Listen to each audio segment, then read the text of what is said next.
Good afternoon, everybody. It is Steve Lookner with Agenda Free TV. We are here to bring you live coverage as President Trump is going to be speaking at his Las Vegas rally at the, hold on, it's the Circa Resort Casino. And he's going to be speaking at 3:30 Eastern Time, 12:30 Pacific Time, if it starts as scheduled. You can, hold on, I'll show you this in a second. Trump's stop in Las Vegas will focus on how he wants to eliminate taxes on tips. So we are going to bring you live coverage of Trump's speech. That is what we're going to do. Hang on a moment here. I'm just getting set up here for this. And we're going to talk before then and take your comments on the air. Okay. By the way, thank you to PZ Papa Zulu for the gift memberships, and Sneezing Eagle for the gift memberships, and Jason Carlton from Australia. Thank you so much for your support. And we will have it for you one way or the other.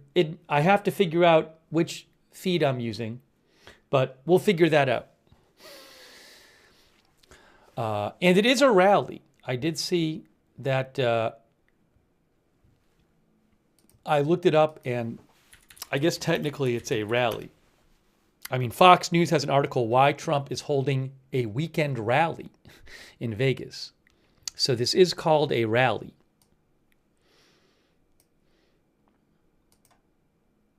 But we will have Trump speaking. Let's see. By the way, thanks to our moderators. We have Ruth Krafasi moderating over on YouTube. Thank you. Janet B. is there. Thank you. Sabrina is there. We have Linda Belk and Larry who moderate on X. Oops. Other photos here. Oh, this is Trump arriving in Vegas yesterday. What did he stay overnight in Vegas? That says Trump arrives in Vegas on Air Force One on Friday. So I guess maybe he stayed overnight.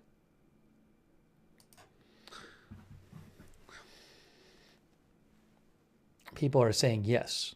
Jesse's girl says yes. Well, that's what the photo says. That's what the caption says. Let me also thank our Twitch moderators. I didn't even realize this was happening. I think somebody might have told me this last night. I didn't really process it. We were up late last night, or early this morning, covering the Israel hostage release. Thank you, Surly Dev, our moderator, over on Twitch. And thanks on Facebook to our moderators over there. I really appreciate it. Hang on a moment.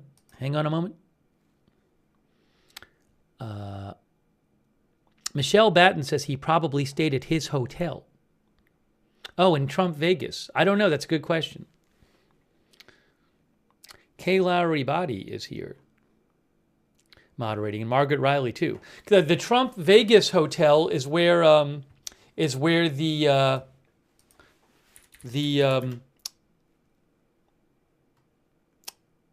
Cybertruck exploded on New Year's Day. I don't know if he stayed there last night, but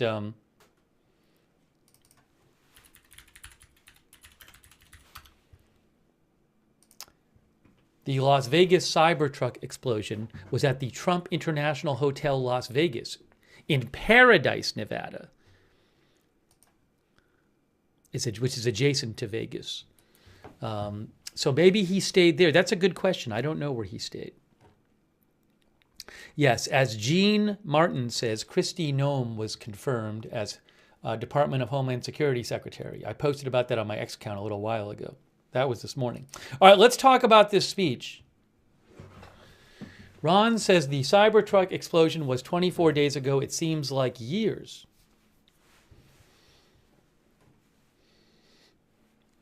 Mostly dolls and helicopters said, we watched his plane landing at the airport. I guess that was last night.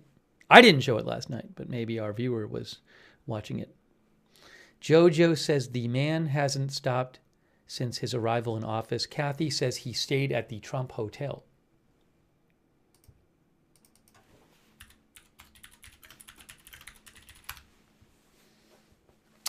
Here, let me just show you a little background here. So Associated Press says Trump's stop in Las Vegas will focus on how he wants to eliminate taxes on tips. Now, this article says that would require an act of Congress. So he can't just do that himself. And also it says, it's interesting in here, it says Nevada has the nation's highest concentration of tipped workers, with about 25.8 waiters and waitresses alone per 1,000 jobs. So AP says President Trump is using a stop Saturday in Las Vegas to offer details on how he can begin excluding tips from federal taxes, betting that a city built on gambling in the hospitality industry will relish taking home larger slices of gratuities. Trump is vowing to make good on a campaign promise and will give a speech at the Circa Resort and Casino. According to the Culinary Union, which represents about 60,000 hospitality workers across Nevada, the union supports eliminating taxes on tips, but says Trump's proposals don't go far enough. His appearance is intended to energize supporters and strike a grateful tone, but it comes as part of a trip where Trump has already picked a series of political fights. We talked about how, we were talking about this yesterday. Yesterday, he was in North Carolina surveying hurricane damage, and he said he would sign an executive order eliminating FEMA, leaving disaster response and recovery up to the affected states, with the federal government only stepping in later to help with funding. I don't know if he specifically said he would sign that or if he said we're looking at it. No, the president suggested, yes, he suggested in North Carolina that he would sign an executive order eliminating FEMA. Also, in California, he was looking at fire damage and he criticized California's water policies and suggested that funding to rebuild after the fire should depend on California imposing voter ID requirements and rethinking conservation efforts. And this is a typo here. It says in Nevada, he wants to celebrate being the first Republican presidential candidate to carry the state since George W. Bush, and that's not 2024.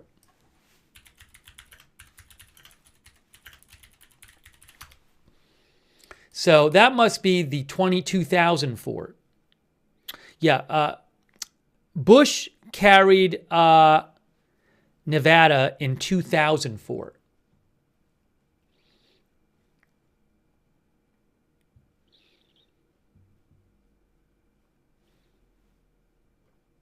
And by the way, the U.S. Bureau of Labor Statistics estimates there are 2.24 million restaurant servers across the country, with tips making up a large percentage of their income. Not paying federal taxes will likely be difficult to put in place in the short term, however, and require an act of Congress. So Trump is going to be talking about his no taxes on tips plan today. Actually, I can see on a video, I can't show you this right now, but Trump's behind the stage on the wall today, it'll say no tax on tips.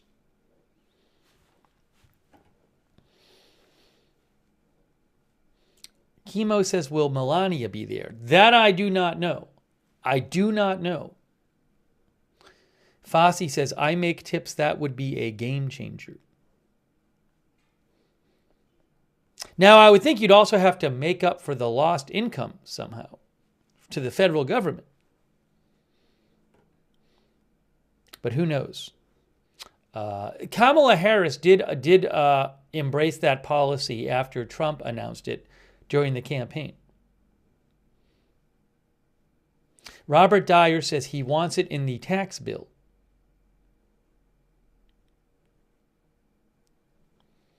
The Zool Grunt says tips should have never been taxed. If you tip in cash, they don't have to pay taxes on it. Well, do you mean they don't have to declare it? I don't think the law changes, right? If somebody gets tipped in cash, aren't they in theory supposed to declare it? But it isn't the burden on the person because it's up to them to tell that they got it.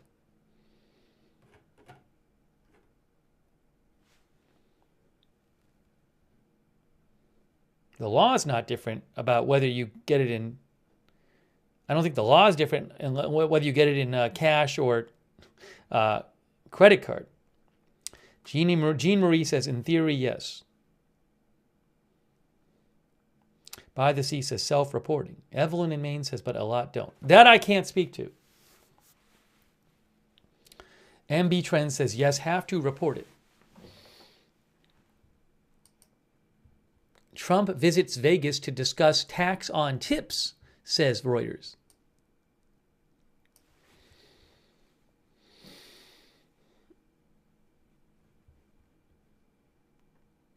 Let's see here. Hasseldahoff says, what is Trump doing? Off to a bad start. So Hasseldahoff thinks Trump's off to a bad start. Franklin says, let's see what happens. HMN says, hedge funders going to make this work too.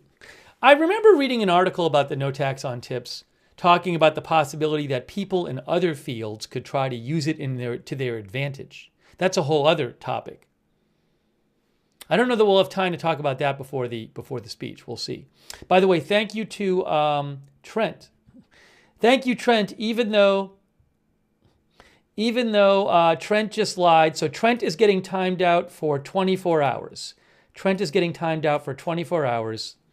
I should ban Trent for what Trent just said. Posting lies in the chat. But Trent, that's the last warning for you. I don't care how much you donate. You can't do that in the chat. Crazy.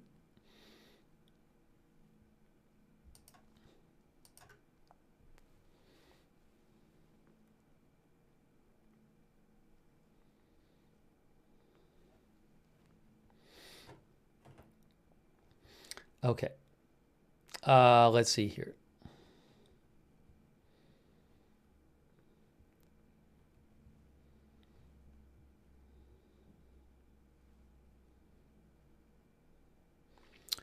Let me check. I got to figure out exactly what feed I'm using. So I'm hoping the White House has a feed today. It's possible Reuters will have a feed, but I'm not sure I don't think they will.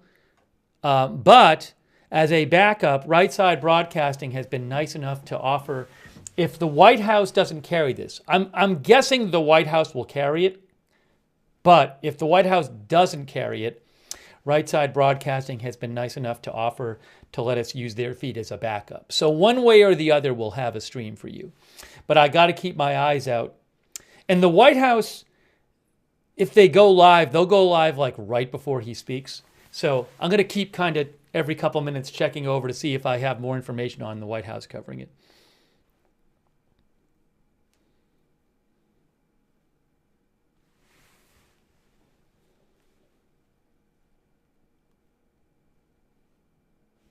But we'll have it either way.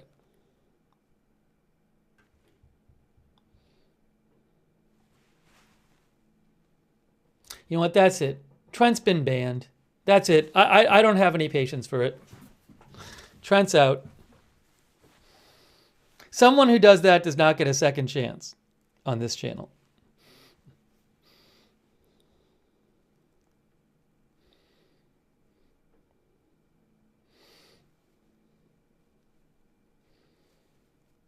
All right. So anyways, let's talk about Trump speaking.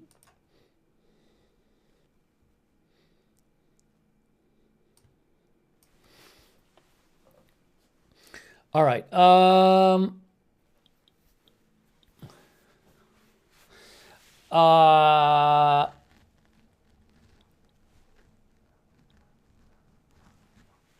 Reuters says Trump is capping a first week back in office with a stop in Las Vegas on Saturday to talk about cutting taxes on tips, a 2024 campaign promise he made in the gambling and hospitality hub. Oh, so did he actually first make this promise in Vegas? In Las Vegas, Trump was expected to discuss a less controversial pledge than a couple things he discussed yesterday, to end taxation of income from tips and overtime. Tips and overtime. A proposal he first made in June as he courted service workers in the presidential swing state of Nevada. Oops. Where did the article go? Where did the article go? Here it is. He first made this promise in June as he was courting swing service workers in the presidential swing state of Nevada. The tip-heavy hospitality industry comprises more than a fifth of jobs. Hospitality is more than a fifth of jobs in Nevada.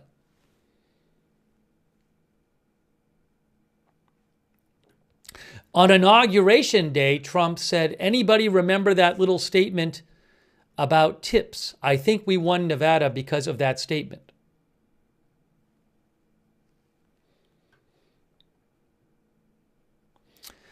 Trump promised to pursue an aggressive agenda of tax cuts if reelected, which may face some hurdles even in a U.S. Congress controlled by his fellow Republicans. This is about the debt. The proposals Trump made on the campaign trail, from extending his 2017 tax cuts to abolishing tax on tips, overtime, and Social Security benefits, could add $75 trillion to the nation's debt over the next decade, according to the Nonpartisan Committee for a Responsible Federal Budget.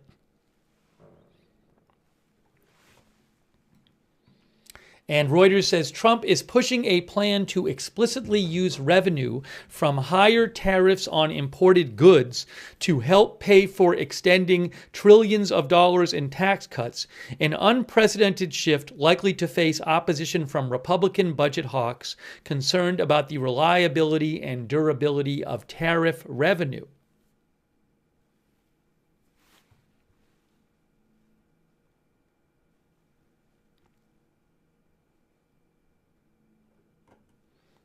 Let me just read this last little part of the article here. It's interesting. The last little part of the article says here,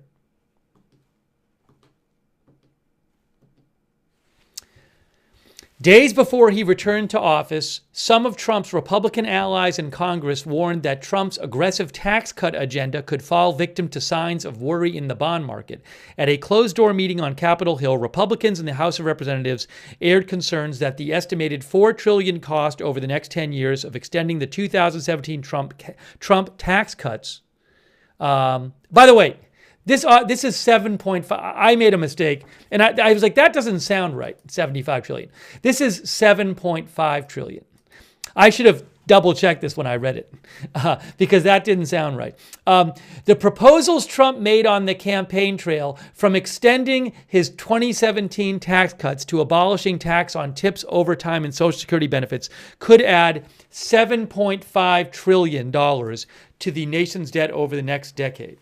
Not 75 trillion, just to be clear. And to give you perspective, the budget each year, the budget in 2024 was $6.75 trillion. That was the U.S. budget from 2003 to 2004. And what I was trying to show you here is just this little last part of the article where it said, at a closed-door meeting on Capitol Hill, Republicans in the House of Representatives aired concerns that the estimated $4 trillion cost over the next 10 years of extending the 2017 Trump tax cuts could undermine the U.S. government's ability to service its $36 trillion in debt, which is growing at a pace of $2 trillion a year. So, will Trump get the tax on tips proposal through Congress? That is certainly an open question. We do not know. Ghost Muffin says he just wants to kick the can, live now, pay later. Let me take some more comments here from you guys. Oh, the White House went live on YouTube already? Yes, the White House is live. Hey, thanks to our viewer for letting me know. The White House does have it live. But thanks also to Right Side for offering to let us use theirs. So the White House is live on YouTube, but I'm going to put it in the corner right now because they're not going to go live from the rally until he's about to speak. I mean, that could even be after 3:30. Oops, look what just happened there. I messed it up. Hold on a moment. Hang on a moment. Give me a moment here. Now what's happening? Everything is going crazy. All right, so let me just put this on the screen. Can I get this on for you? One moment here. Give me a moment. We're going to do it.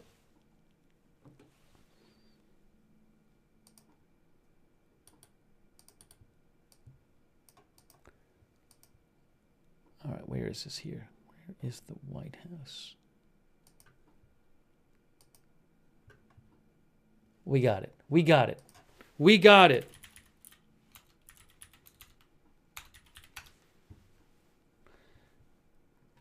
See, we will begin shortly.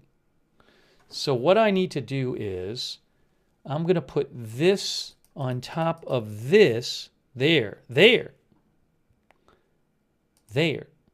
We will begin shortly. The White House.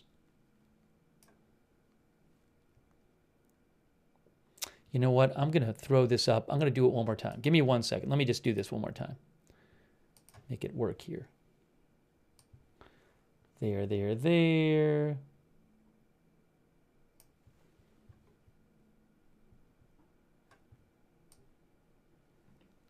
Here we go. We will begin shortly. See? It's right there.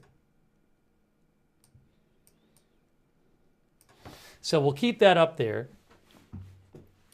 And in a couple minutes, we'll make it full screen. But it's going to be just sitting there. So I don't want to make it full screen the whole time when it's just sitting there. Oops. Let's do this here. Then we'll do this.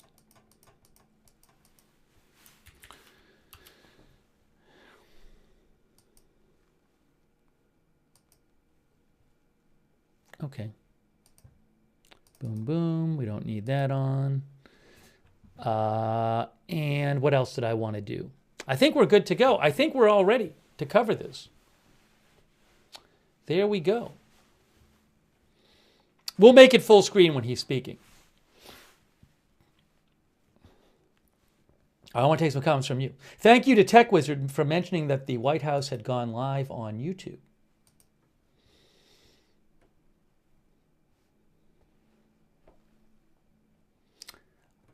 Let's see here. David Gray says, tax the rich and trim the government. Franklin says, I must say Trump has unique ideas. Patrol thinks the government could be structured to run entirely on fees and taxes could be eliminated.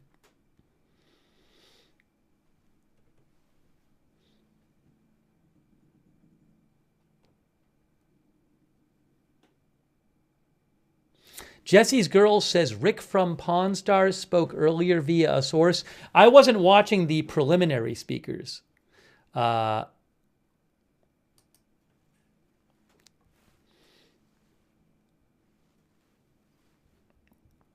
I cannot confirm that.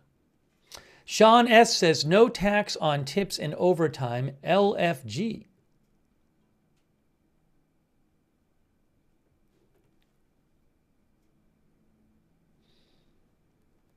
Old Man Yells at Cloud says, I'd guess 4:30. It's certainly possible he will be late. But, you know, it's not like he had a lot of events before this today. And he's oops, I had set my alarm earlier. He's already there. He's not flying in.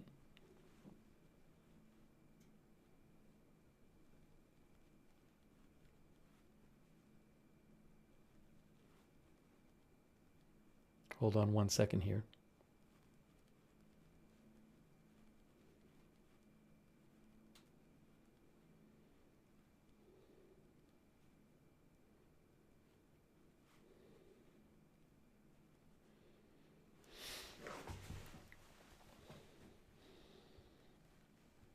All right, so we are going to cover this.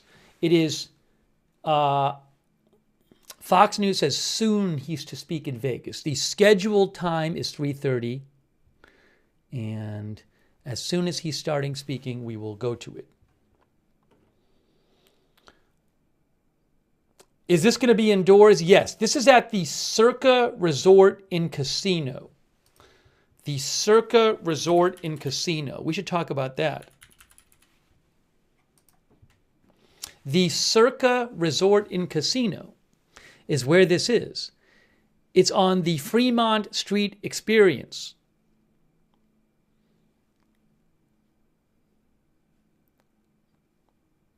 This was opened. I've never been here. This was opened in 2020. Here's a picture from Wikipedia by SleepApp81. That is a picture of the Circa Resort and Casino.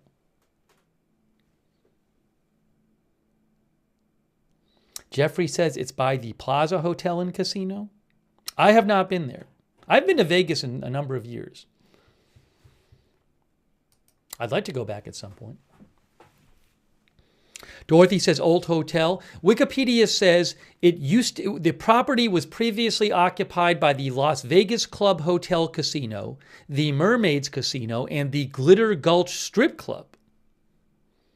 Now it is the Circa Resort and Casino. Yeah, this property opened in 2020.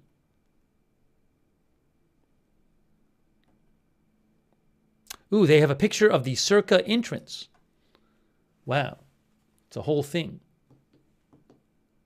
That is a picture by APK on Wikipedia.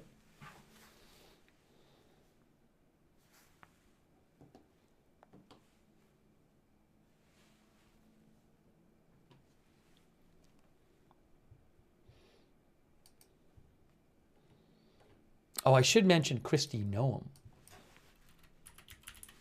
in case you missed it. If you missed it, guys, Senate confirms Noem as Trump's Homeland Security Secretary. That happened today. I thought that might happen tomorrow, but it happened today.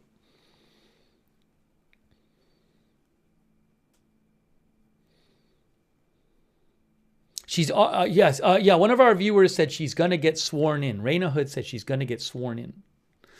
You know, I should check something real quick.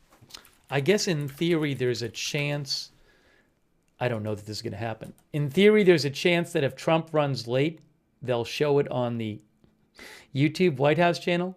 Well, I'll keep an eye on it, but I don't see them showing it right now.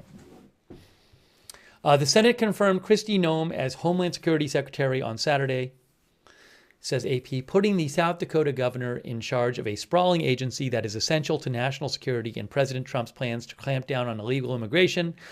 They confirmed her in a 59-34 vote. So she got some Democratic votes. Oh, it turns out that Reuters is covering this as well. Oh, no, I think Reuters might be showing the White House feed. Yeah, Reuters is showing the White House feed. Anyways, not this. I mean the speech.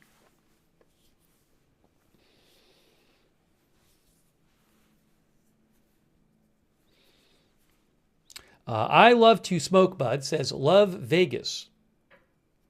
Again, we are waiting for Trump's speech.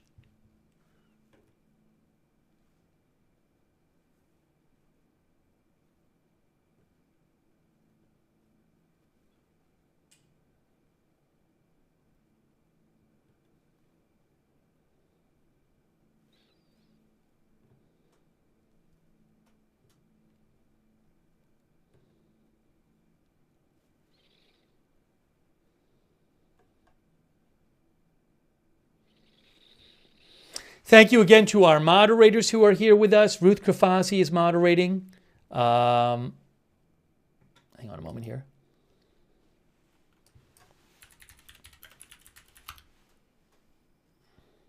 All right, should we go full screen? I'm gonna go full screen on this. Give me one moment here. We'll do it this way. I'm gonna put this full screen now, but who knows when it's gonna actually start. But just to have it up there for the moment, just to have it up there. Thanks to our moderators. Ruth Grafosky is moderating. Janet B. Roberts May Queen, thank you over there on YouTube. Really appreciate our moderators. Linda Belk and Larry on X. Over on Twitch, we have Qbat. Qbat. I owe Qbat a thank you. We actually have Surly Dev moderating on Twitch and McBritches. Thank you. There are moderators on Twitch. By the way, thanks to Qbat for the support on Twitch for the gift sub, and also Mile High Tire for subscribing on Twitch. And also our Facebook moderators, Margaret Riley, Kay Lowry Body over there moderating right now. Really appreciate all of our moderators. You can see that the White House says Trump will give a speech on the no tax on tips policy. Now, I'm sure he'll talk about other things.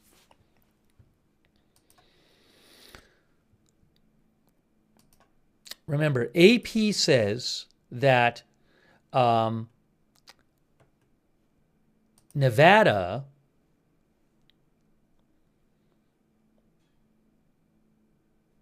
where is it here? Nevada has the highest concentration of tipped workers, with about 25.8 waiters and waitresses alone per 1,000 jobs, followed by Hawaii and Florida. And Reuters said about Nevada, talking about this, they said, where is it here? The tip-heavy hospitality industry comprises more than a fifth of jobs in Las Vegas.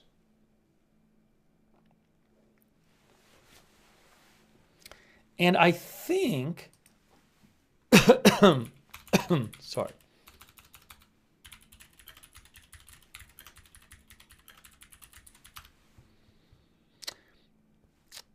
Now, is this being organized by the Culinary Union?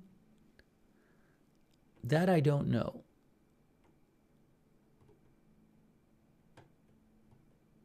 It's a White House event.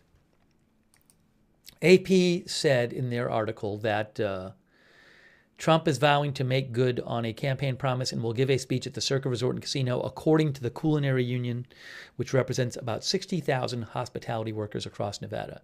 I don't know exactly what their connection to the event is, though, like if they helped organize it at all or not.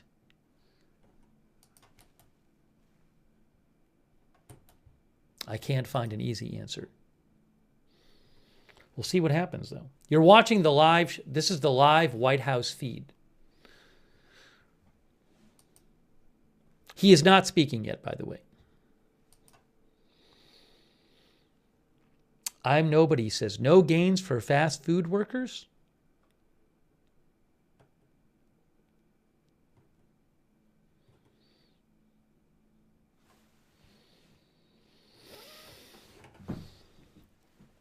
Let me take some more comments here.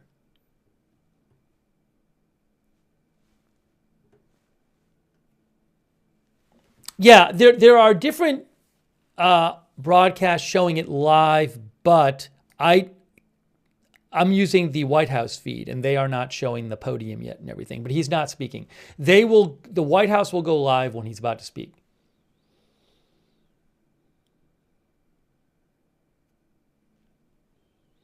Van Gambler says, it's criminal they pay low wages and you depend on tips and they rake in millions. Nicholas Sprouse says he's gonna need to do something for the Vegas workers, considering half of them are about to be deported. That's what our viewer Nicholas Sprouse said.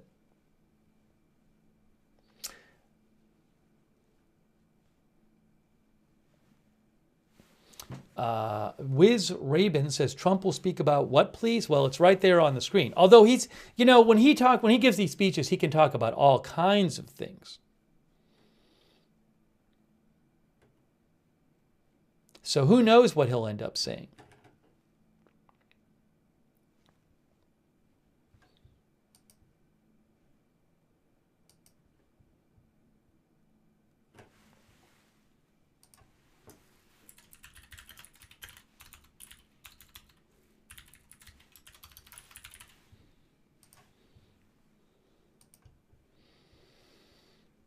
All right, let me see if I have any other updates here.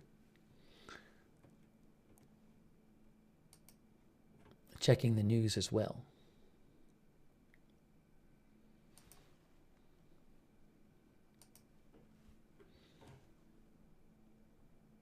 Oh, interesting. MJ sent me this. Selena Wong of ABC News reports that Oath Keepers founder Stuart Rhodes is at Trump's speech in Vegas just 5 days after Trump commuted his 18th year sentence, which was a January 6 related sentence. Rhodes has VIP seating on the stage.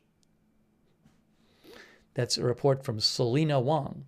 Selena Wong says he has been serving his sentence for seditious conspiracy in the January 6th attack. So you might see him on the screen.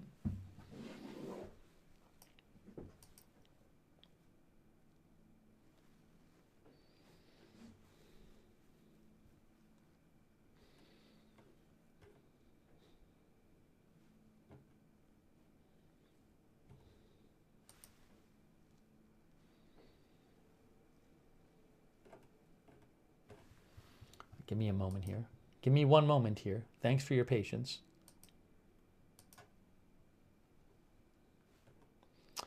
Thank you to our viewer, Anime Blanks, Cope and Sneed. Thanks for your support.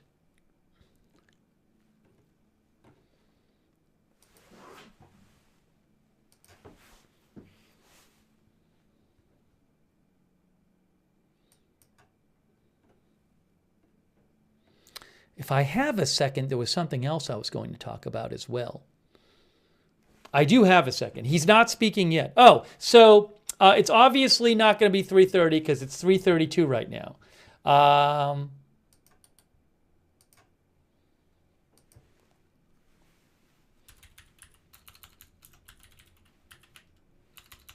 about this? Coming up soon, Trump speaks at Vegas rally.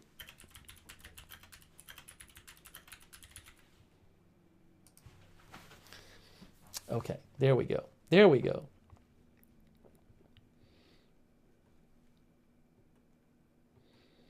There was a story about, I don't know if you guys heard about this, Trump firing independent inspectors general last night.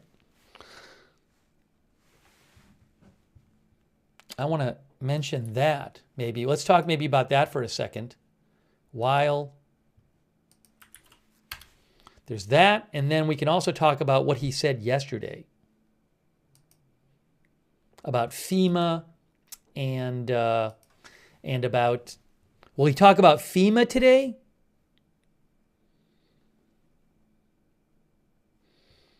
Yeah, yesterday in a trip to North Carolina, as AP says, Trump suggested in North Carolina he would sign an executive order eliminating FEMA, leaving disaster response and recovery up to the affected states, with the federal government only stepping in later to help with funding. So will he talk about that at all?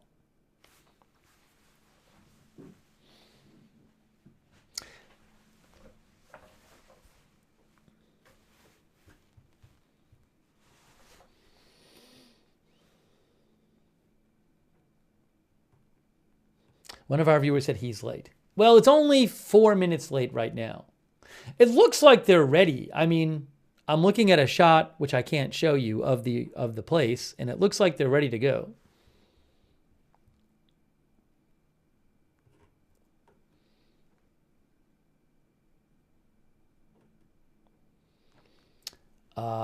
Jimbo Slice, one up, says him and that LA mayor are good friends. They had a dispute yesterday we showed when we were covering it, where they had a bit of a tense exchange for a little bit, where Trump was saying that that people in the area of the Palisades fire should be able to go immediately and start removing debris and cleaning up their destroyed houses, whereas Karen Bass was saying that they want to let people go in as soon as they can, but they want to make sure people are safe when they do so. So that was a whole dispute that we talked about. Maybe we can talk about that a little bit after the speech. I don't want to get all to that now. It's a little bit far afield.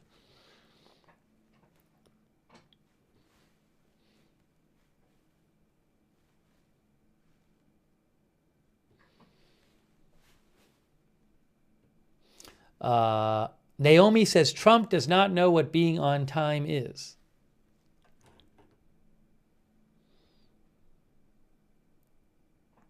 Mama Yoli says, I'm glad Trump called out Mayor Bass.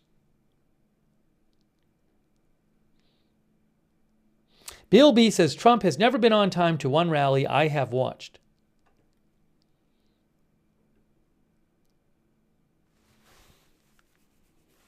Jesse's girl says, probably last-minute security checks. Ronnie Dyer says, always late because of security issues.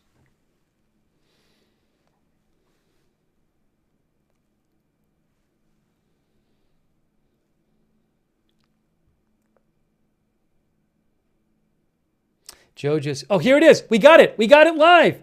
We're live. Are they playing music right now? Hold on a second.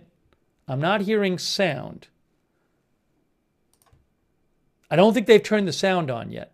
Am I crazy? Let me make sure we're getting sound here. Let me try something. I'll watch my own broadcast to see if you can hear that. Testing, testing, testing. Testing, testing. Why is there no sound? Oh, I know why there's no sound. Hold on a second. There he is. I have the sound. Give me one moment. Give me one moment. Is it music? Yeah, it's music. I can't play the music. As soon as the music stops, hold on. We're going to go to Trump right now. We're going right now to him. But they're playing God Bless the USA. Yeah, so I have to wait till the music stops. All right, so you can see he's there. It's live. I got to put up the thing that says live. Oh, can I do our live graphic? We never do this graphic. Woo, look. Wow. Fancy. All right. Got to fix the headline.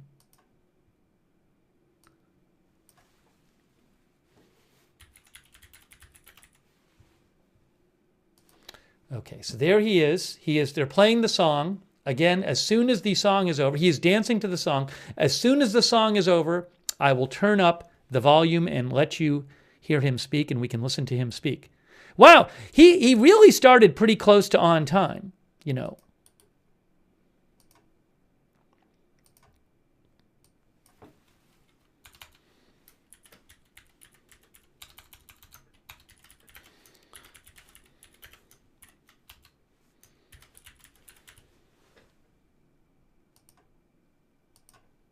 There, I have the live thing up there.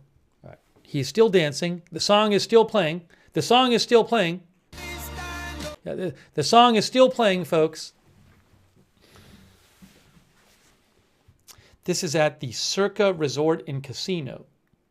I should put that up there too. Circa Resort and Casino.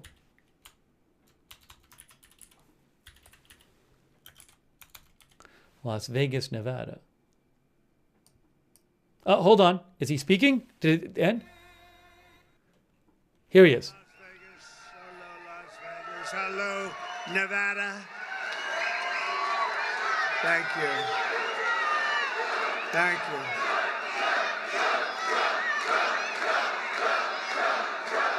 you. Well, we won. We won.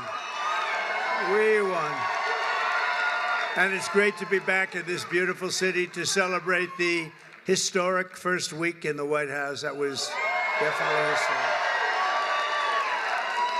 And I had a lot of help in winning. Joe Lombardo, your governor, is here someplace. Where's Joe? Thank you, Joe. You're looking good, Joe. Thank you very much. What a group. Look at who you have next to you. How can you fail with that guy?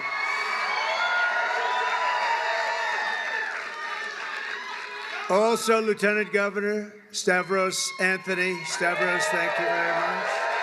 Thank you very much. Where are you? There you are, Stavros. You're very good.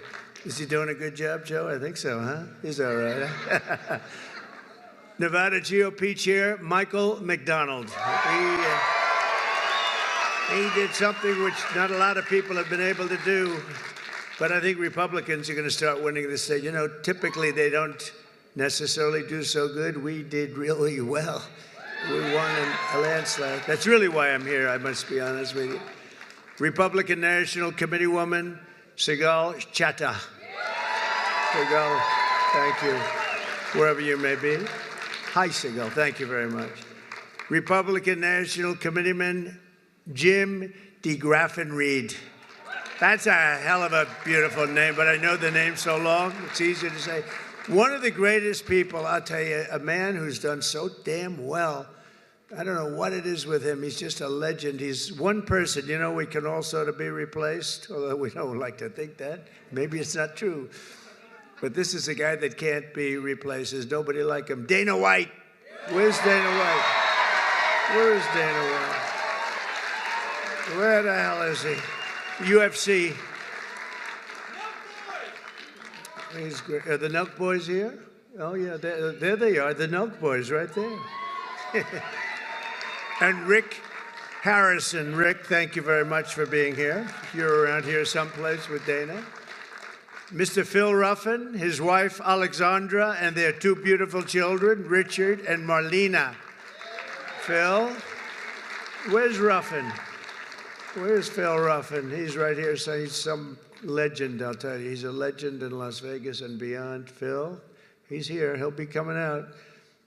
Today we talk about how we're going to end the economic suffering and stagnation and disaster of the past 4 years and create the 4 greatest years in the history of our country. That's what's going to happen. That's what's going to happen. And as I said in my inaugural address, which, by the way, it got the highest rating in the history of Fox. Can you believe that? That's nice. The golden age of America begins right now, but I have to be honest with you, I'm really here for a different reason. I'm here to say thank you. I went to North Carolina yesterday, and then I flew to see just an unbelievable problem and just a mess in Los Angeles, right? And I said, you know what I ought to do? I want to come to a state known as Nevada. Has anyone ever heard of it? And don't ever mispronounce the name. You're not allowed to do that. You mispronounce the name, you got a problem.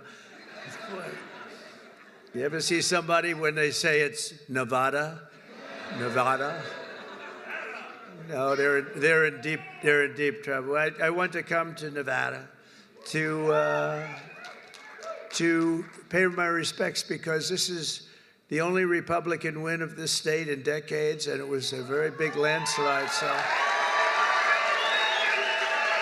But I think Republicans are going to win a lot now. But we had a big win, and it was an early win, and that was a bad signal for the Democrats. They heard that we were leading so big here, and Joe helped us so much, and a lot of people in this room helped us a lot. Special group. And so I said, you know what I'll do? We're going to fly around it. And I said, let's fly right over it. Let's land, and I'll do something, and I'll just say it. But I want to say it, and I'm almost saying it right here for the media. I just came here because I wanted to thank the people of Nevada for giving us such a big win.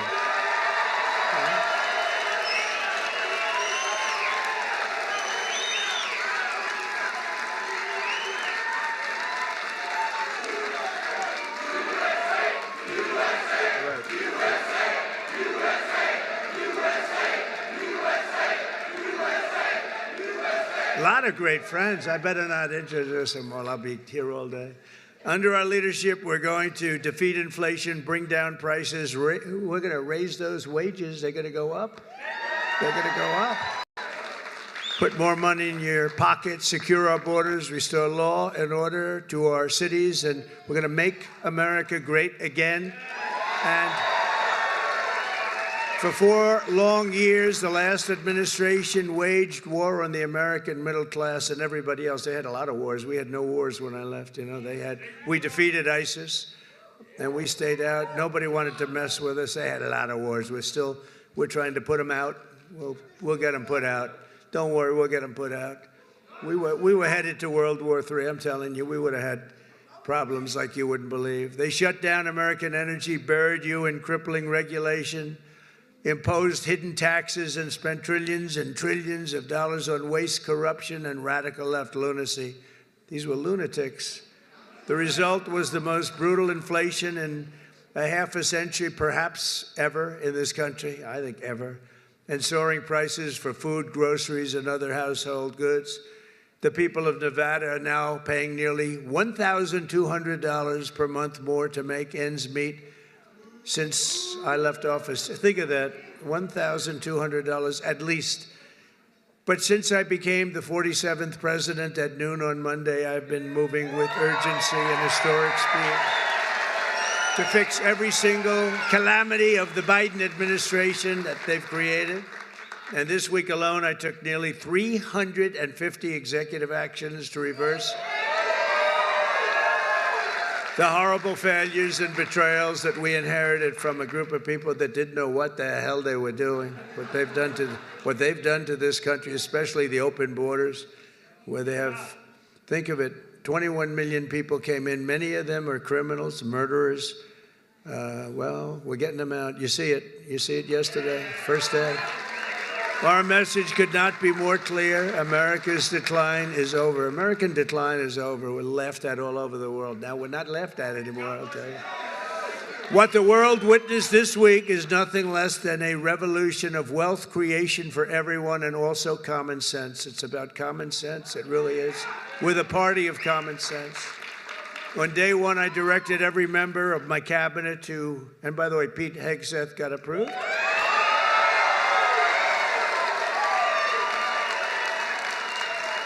And Kristi Noem just got approved governor. She's going to keep it. She's tough. She's a tough one. She's a tough one.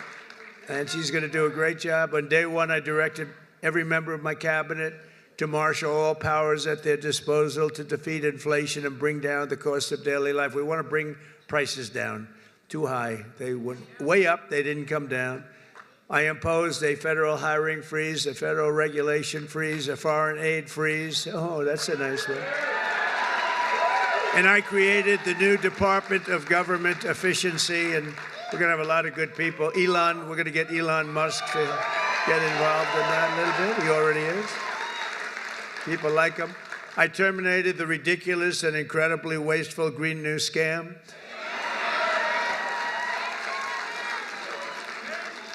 Wasn't the environment supposed to eat us up like in 12 years? But that was like 13 years ago. What happened? We're still here. We're still here. Remember, we have 12 years to live. Remember that?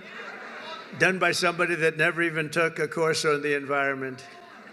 AOC +3. Do you remember those three? They were telling us about the environment. AOC +3. This action alone will save hundreds of billions of dollars of American taxpayers' money. I withdrew from the one-sided Paris Climate Accord. And I canceled the insane and costly electric vehicle mandate, keeping my sacred pledge to America's auto workers. Boy, did we get a big vote with the auto workers, I'll tell you. And the Teamsters, any Teamster in the room? We got a tremendous vote from the Teamsters. Thank you. They're pointing like one guy on it. But they voted for us in the millions. We had a lot of Teamsters voting for us. I withdrew from the World Health Organization, where we paid $500 million a year, and China paid $39 million a year, despite a much larger population. Think of that. China's paying $39 million. They have 1.4 billion people. We pay $500 million. We have, nobody knows what the hell we have. Does anyone know? We have so many people pouring in. We have no idea. We go up, but we're going down a little bit now. You don't mind that, do you? Gonna take some bad ones out. I withdrew 4 years ago, but Biden immediately went back for even more money. I mean, he went back, and they offered me at $39 million. They said, we'll let you back in at 39. So we're going to reduce it from 500 to 39. I turned them down because it became so popular. I didn't know if it would be well received even at 39. But maybe we would consider doing it again. I don't know. Maybe we would. They have to clean it up a little bit. But China pays $39 million for $1.4 billion, and we're paying $500 million for $325 million. I don't know. What the hell is wrong with these people? And then when Biden went back in, they immediately went back in. They paid more than we were paying in the first place. They paid more than the $500 million. So they knew they could have had it for $39. They paid more. You wouldn't do that, Joe, right? Now think of it. They know they have a deal at 39, so they went back in at $525 million. What the hell? Man, oh man. It infuriates you, doesn't it? I declared a national energy emergency to unlock the liquid gold under our feet and pave the way for rapid approvals of the new energy infrastructure. The United States has the largest amount of oil and gas of any country on earth, and we may be a very substantially enlarged country in the not too distant. Isn't it nice to see, for years, for decades, we're the same size to the square foot. Probably got smaller, actually. But we might be an enlarged country pretty soon. And one of the things we're going to be doing is drill, baby, drill. Because that's going to bring everything down. It's going to bring everything down. My administration has also begun the largest deregulation campaign in the history of our country, far exceeding. I had the record for you. We had a great economy, the greatest economy that we've ever had 4 years ago. But this is going to be better. You watch. This will be better even than the first term. And the reason I got elected was because of the first term. Somebody said, what was the reason you got elected? I mean, you won by so much. I said, my first term. That's all I did. I just said, well, take a look at the numbers. Take a look at the numbers. In total, the Biden administration imposed $50,000 in additional regulation costs on the average American. I mean, think of this. The average American was paying much more than $50,000. And just think of it. Nobody can even believe the numbers. I promised to eliminate 10 old regulations for every new regulation. So if we put in a regulation, we have to get rid of 10. That's what I did. I did it 1 in 7. We're going to do 1 in 10 this time, which will soon put many thousands of dollars back into your pockets and the pockets of American families. As a result of the reforms, we've just begun to implement economic confidence, and it's soaring. So this week, Oracle, OpenAI, and SoftBank announced Stargate, a $500 billion investment in AI infrastructure, which is going to be very big for Nevada, I have to tell you, the largest in history, and which will create an estimated 100,000 American jobs. Saudi Arabia just said that they're going to invest at least $600 billion. This is because of the election, by the way. And I believe they'll make it $1 trillion. I'm going to ask them to make it $1 trillion. What the hell? The money means nothing to them. You know where they made their money? From liquid gold, right? They got a lot of liquid gold. We have more. We have more than Saudi Arabia. They've got a lot. We've got more. We got more than anybody. We just don't use it because of the environment. These people are crazy. And many other companies likewise are looking to invest, but I don't have enough time to do that. And we have a lot of news conferences. Everybody wants to have a news conference. They're calling up by the hundreds. We want to have a news conference. We're going to invest $12. I said, no, I don't do that. I said, it's got to be $1 billion or more for a news conference. It's $1 billion or more.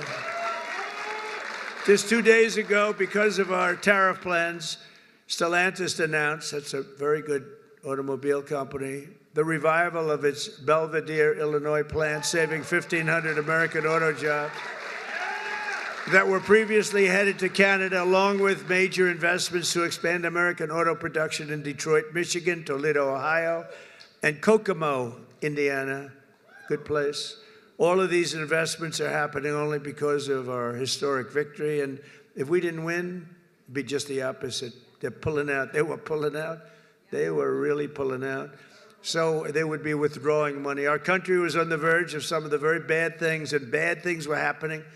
And now there's light not only over America. I've heard it from even our enemies. They call up and they say, sir, we hate you. We do hate you, but there's light over the world right now.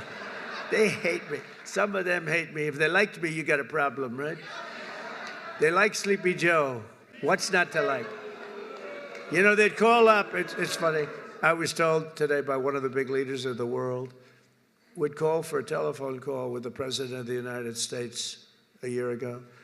And they'd say, we'd like to speak with, who is this? It's the head of Germany, the head of, name it, the head of France, the name of any country, it didn't matter. He would never pick up the call. They'd say, he'll call you back in 2 months. 2 months. Yes, his schedule, he's extremely busy sleeping. No. Macron of France, he'll call you back in 2 months. So 2 months comes along and there's no call. They'd say, he didn't call. The stories are, I mean, these stories are not very exaggerated. I want to tell you, they're a little bit for laughter, but, you know, it's only for laughter. The fake news will say, oh, he exaggerated. It was only 1 month, you know. But he'll say he'll call you back, and then he'd never call, and then they could never get him on the phone. And the problem I have is that when I speak to and I speak to them immediately, they'll say, could we speak to the president? Would that be possible? We could do it anytime over the next month. They're so used to this, right? I say, no, I'll pick it up right now. Is he on the phone? Yeah, hello, how you doing? That's what, you know, get it over with, right? Get it over with. The only problem, they were so starved for love from the United States, I cannot get them off the phone. I can't get people, if you can't, I say, I have to go now, King, or I have to go now, President. But you can't get them off the phone. They're starved for love. You know, for years they haven't spoken. They didn't even know we had a president, if you want to know. But under our leadership, America is back open for business, and it's really a big deal. It's really a big deal. And they have, though. They said, you know, there's like a light all over the world now. It's not just here. We feel the light over our country. Everyone does. But there's a light all over the world. We've accomplished more in 1 week than other administrations have accomplished in 4 years, and we're just getting started. We got rid of the woke. We got rid of the woke crap. What a lot of stuff.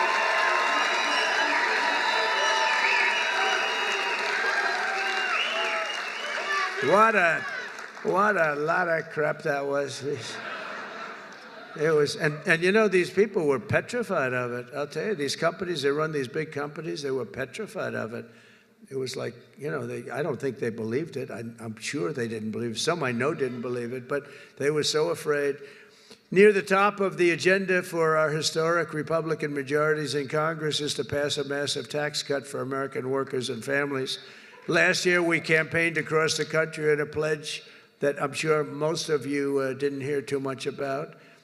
Pledge to take the Trump tax cuts and make them permanent, and that's exactly what we're doing. In the coming weeks, I'll be working with Congress to get a bill on my desk that cuts taxes for workers, families, small businesses, and very importantly, keeps my promise for a thing called, and I know you didn't hear anything about this, and I'm sure it had no influence on the state, the fact that we won this crazy, massive majority, a state that hadn't been won by a Republican in decades. But I'm sure you haven't heard, but we're going to get it for you. No tax on tips. No tax on tips.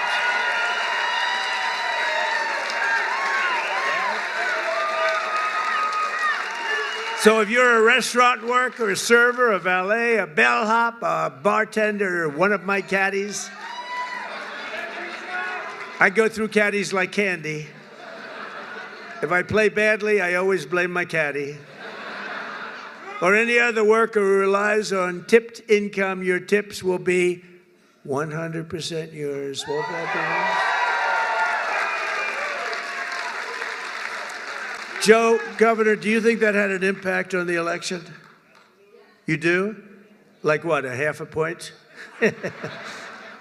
Pretty big. You had an impact, let me tell you. Nationwide, over 4 million workers depend on tip income, including an estimated 700,000 single moms. And here in Nevada, we will have a quarter, think of it, a quarter of the typical restaurant worker's pay comes from tips. I didn't know that much. That's a lot. You haven't been reporting them for the last 10 years. So here's our deal. We're going to have no tax on tips from now on, but we're going to go after you viciously for all the money you didn't report for the last 10, 15. We're going to go after you for all the money you didn't report for. I'm only kidding. I'm only kidding. I have to say to the fake news, because they're going to say Trump is after all restaurant workers. Many of these workers are some of the very citizens who were hit hard and very hard by the ravages of the Biden economy, which was inflation. When I think of Biden, I think of incompetence and inflation. Not being nice by saying, I'm being nice when I say that. Yet even in the midst of the suffering he created, Joe Biden launched a cruel campaign to extract more money from tip workers, and that's what happened. I'm telling you, a young waitress, I won't say beautiful because you're not allowed to say that as a politician. Used to be you could say a young, beautiful waitress. This was a young, beautiful waitress, but I won't say that because I feel like I want to continue my political career. If you call the governor won't say it. If you call a woman beautiful today, it's the end of your political career, so I won't do it. But a young waitress, I think you could call young. You're probably not even supposed to say young. Probably supposed to say a waitress. But a young waitress came up and I said, how are you doing? And in my restaurant in the hotel in Trump, I said, how are you doing? And she said, not great, because they're after me so viciously for tips. They just want my tip income and they don't believe me and all of this. And she said, it's terrible. You know, sir, you should have no tax on tips. I said, what? I said, what'd you just say? No tax on tips. That was about the amount of my consultation. It's true. No tax. I said, what did you just say? Say those words again. Sir, no tax on tips. I said, thank you very much. You just won the election for me.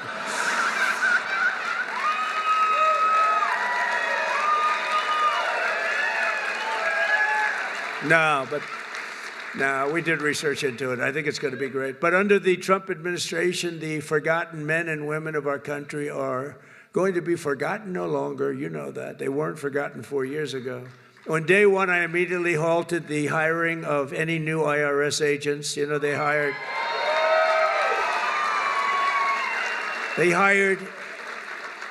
or tried to hire 88,000 new workers to go after you, and we're in the process of developing a plan to either terminate all of them or maybe we'll move them to the border. I think we're going to move them to the border. Well, they're allowed to carry guns. You know, they're so strong on guns, but these people are allowed to carry guns, so we'll probably move them to the border. Yeah. She said no tax on it. How about just no tax? You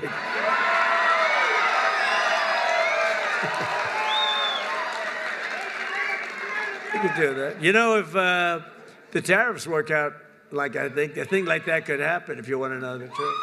You know, years ago, 1870 to 1913, we didn't have an income tax. What we had is tariffs, where foreign countries came in and they stole our jobs, they stole our companies, they stole our product, they ripped us off. And, you know, they used to do numbers, and then we went to a tariff system, and the tariff system made so much money. It was when we were the richest, from 1870 to 1913. Then we brilliantly came in with an income tax. No, we don't want others to pay. Let's have our people pay. And then you had the Depression in 1928, 1929. I call it 1929. That was a bad time, but you know, you didn't have tariffs, and you had tariffs that ended in 1913. But it was the richest our country ever was. That was President McKinley. In fact, we're renaming the mountain, Mount McKinley in Alaska.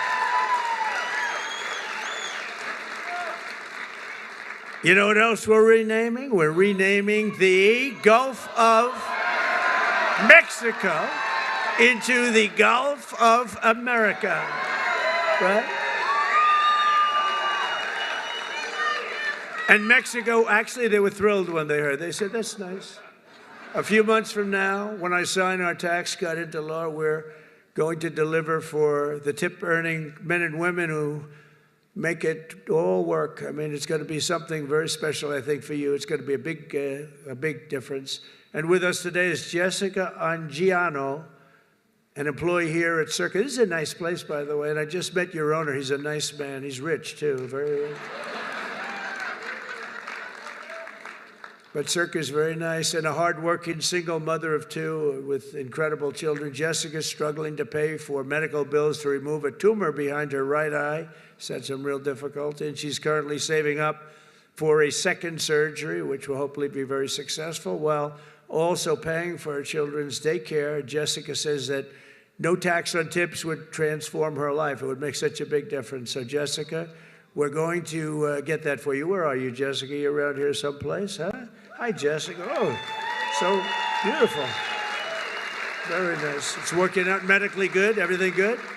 Going to be good. It's gonna. You look fantastic. It's good. You look great. Also with us is Lexi York, a 28-year-old cocktail server here at Circa, who's got big dreams of being an entrepreneur.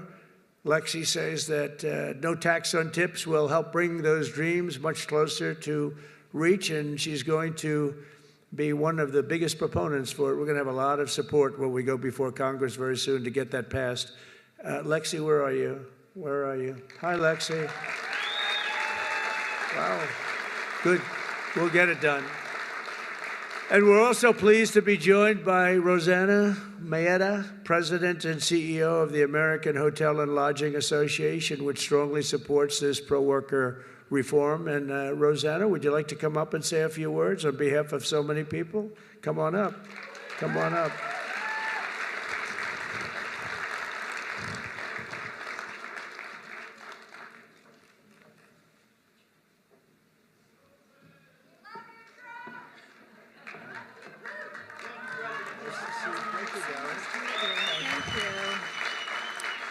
Hello, Mr. President. On behalf of the American Hotel and Lodging Association, I'm so honored to be here today.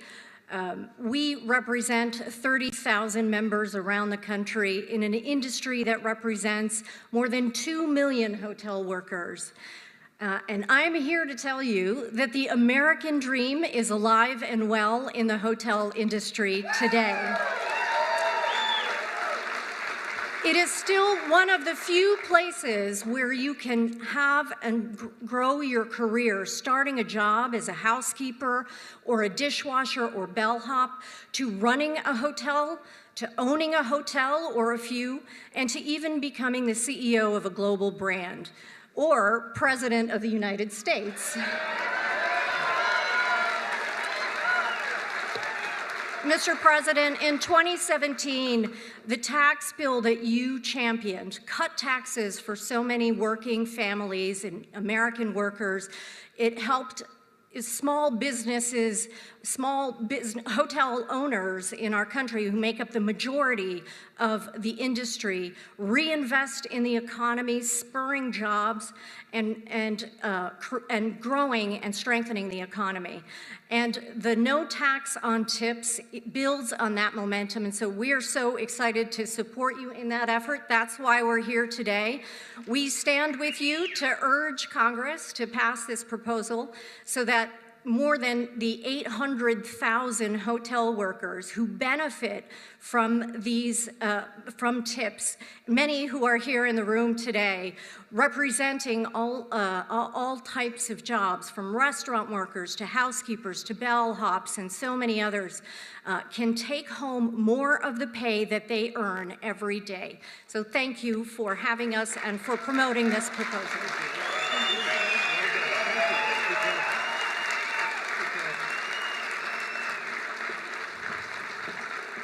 Thank you very much, Jessica. Great. After 4 long years, and these were long years of a government that always put you last. They put America last, they put you last, they put everybody last that was associated with us. You once again have a president who's putting our workers first, putting our families first, and above all, putting America first. And we're going to keep America first, and you see it.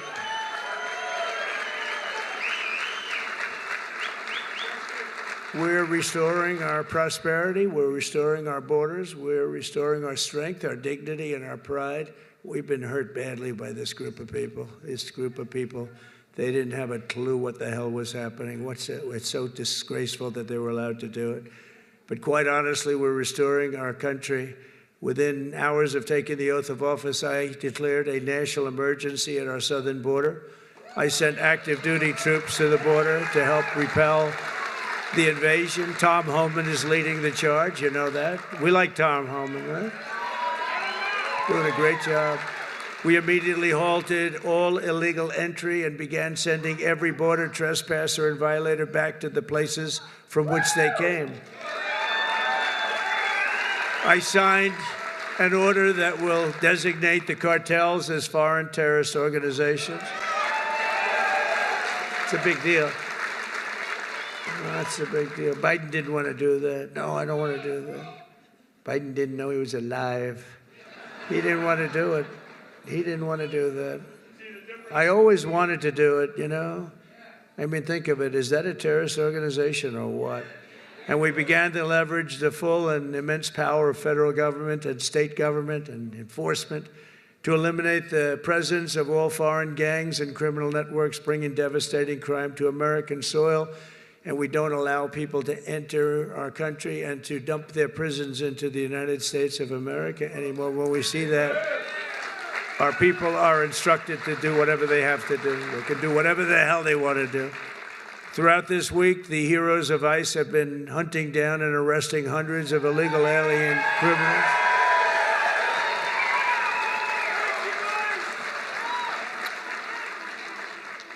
And its immediate expulsion, including those with charges of convictions for rape, child sexual assault, terrorism, and even murder. Members of the savage Venezuelan prison gang known as Tren de Aragua. You know that gang? This is not a nice group of people. They formed in prison, and then they dumped their prisons into our country, so we had them. We had them all over the place. Ask Colorado, the governor of Colorado. He doesn't know what to do about it. They're all over the place. We'll get them out. We'll get them out. They're, in a sense, they're in the real estate business. They go into a building and they take it, you know? See, when you buy a building, you have to go out and get a mortgage or use your own cash. They just go into a building and take it. And they actually said, well, it's not that bad. They haven't taken that many buildings. Can you imagine that? They haven't taken that many buildings. Oh, they're not that bad. But they're as bad as the bloodthirsty MS-13 gangs that we have gotten thousands and thousands of them out. In fact, over 11,000 murderers were released into our country by other countries all over the world because of Biden's open border policy. And when I heard about that, I said, everybody's going to empty out their prisons into our country. I said that. I'd do that if I were heading up any one of the many countries that you know about, not just South America, all over. They take their prisons, their mental institutions, and they empty them out into our country. Can you imagine a person doing this? Can you imagine somebody doing that to our country? For American citizens, January 20th, 2025 was truly Liberation Day. That was really Liberation Day. This week, I also signed an order to end the weaponization of our government against American people and political people like me. We never had a thing like that. He went after his political opponent. Who would have thought he helped me? I think he helped me get elected, Joe. You want to know the truth? I became much more popular. I'm the only guy that ever became more popular when something like that happened. But these guys were just so inept. We had the guy deranged Jack Smith, deranged. He was a deranged human being. But they thought this way Biden could sneak by and he could win an election, another cheating in another election. That's what it was. But we won. We won. You think that was fun? You think that was easy? It wasn't fun. And investigate all of the abuses of power. I pardoned hundreds of political prisoners who had been viciously persecuted by the Biden regime. Hundreds of people were persecuted, including Christians, pro-life activists, 2 Washington, D.C. police officers just yesterday, whose lives were destroyed from chasing down a dangerous illegal alien criminal. And of course, I was very proud to pardon the J6 hostages.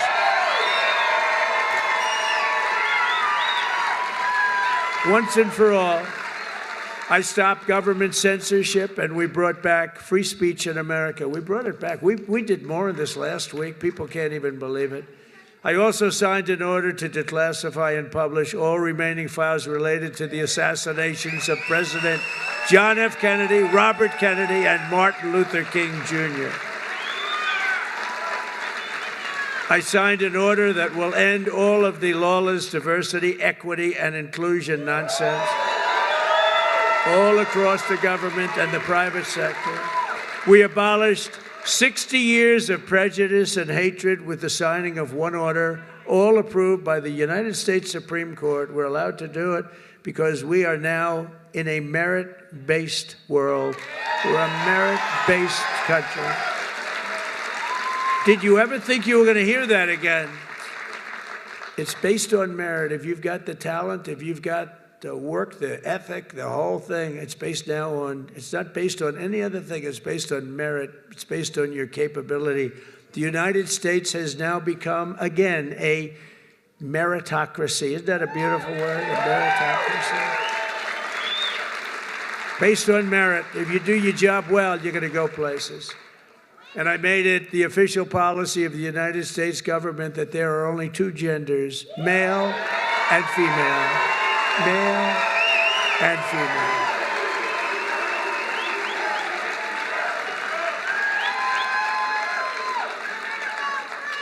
Every single day of my term, we're living by the motto, promises made, promises kept. I kept my promises. It's why we won. It really is why we won. We won because of the past 4 years. We won because of that. But this is going to blow it away. Because when I came in, I had no experience. I didn't do this before. I never did this. I was never a politician before. I was talking J.D. Vance. By the way, hasn't he done a great job, J.D. Vance? Because J.D. went right to the Senate, and then he went to the vice president and said, J.D., you're really upwardly mobile. He said, you're more so than me. I said, why do you say that? He said, you went from being a real estate developer to the president. That's a pretty big, I never thought of it that way. I guess I'm the most upwardly mobile politician in history. I didn't make any stops along the way. It will be the greatest honor of my life to serve not once, but twice, or 3 times, or 4 times now.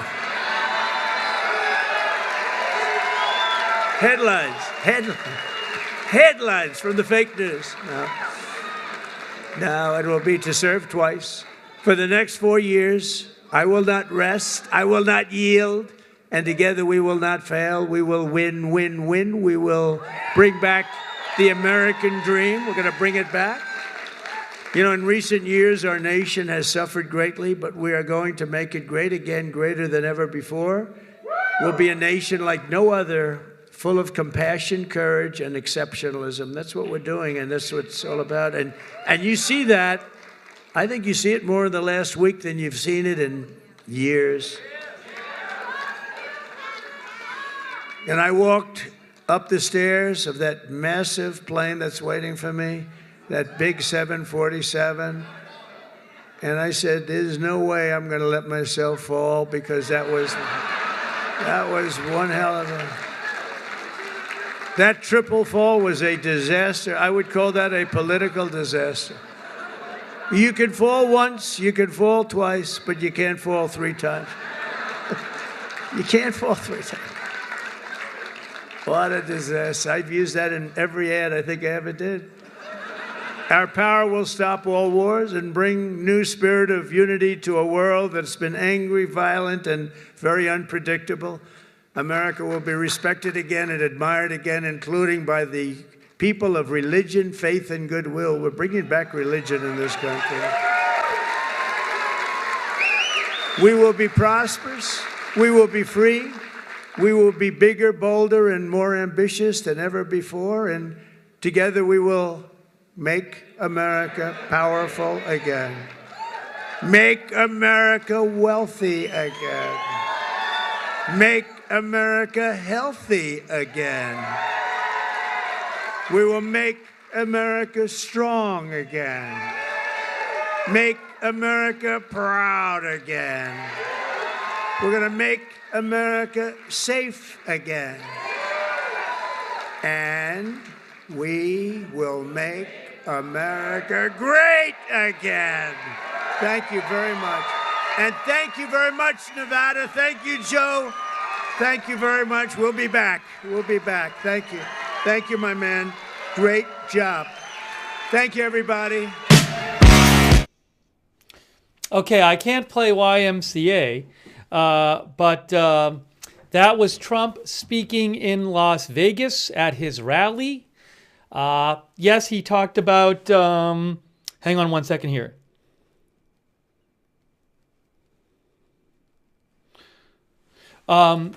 So that was Trump speaking at his rally. And yes, he talked about no tax on tips, but he kind of talked about a lot of different things. Which is what he usually does. Hold on one second here. So let me take some comments from you guys. What did you think? At Lookner on X, you can message me. I'm going to take a few comments here from you guys. Let's see here. One of our viewers said he did the dance. Yeah, I'm sorry. So the White House feed cut out. The White House feed, normally I would cut the music and then I would play the video, but the White House feed just cut out. So I don't have the video of him dancing around or whatever. Let's see here. Princess Kidda says was a bit too short. It was a bit shorter than like his usual rally speech when he was campaigning. He probably talked for how many minutes? About 40 minutes, 45 minutes. Usually speaks a bit longer. 42 minutes. Shorter but enough, says Mama Yoli. Thanks, by the way, to Crystal Fire Cat Tackling.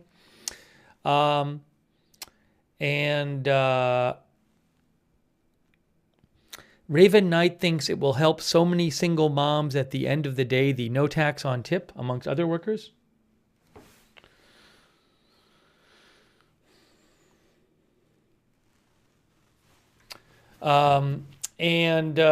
Wildwood says he's still dancing on the stage. Yeah, you can go to...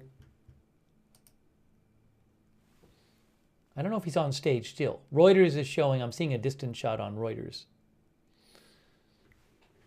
You might be able to check on right side and see if they're showing him dancing around. Oops. I can't show that. Well, I could, but I'm just not going to at this point. But no, right side is not, well, yeah, they're not showing him on stage. I don't even know if he left the stage at this point. I'm looking at the Reuters feed. It doesn't seem to show him, but he might be in the distance. Gary D says he did the dance and left. So yeah, for the no tax on tips, that's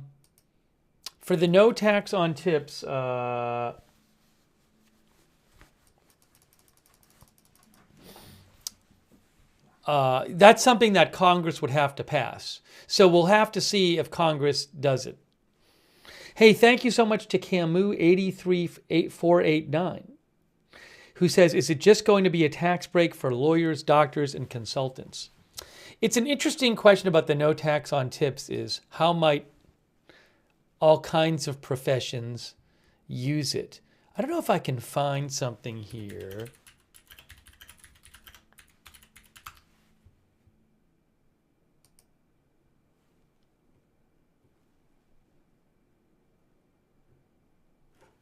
Here's a little something. If I can bring this up on the screen for you. Where did it go? Right here. Why is this thing still showing? What is going on? What is playing on the screen? Oh, I see. Okay. Congressional Research Service has a recent, from October, little report on taxation of tax income. I'm not going to read the whole thing, but does it talk about that? Distribution impacts of excluding tip income from taxation. By the way, I'm going to take off my headphones. Broadcast might pause for a second. Give it a second. Hang on. Usually when I take off my headphones, things pause for a second.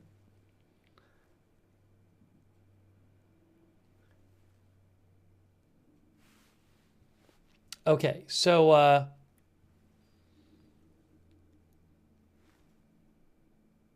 what is this here? Hold on. Let me just check. There's one thing I want to mention real quick before we do that. There's one thing I want to check here.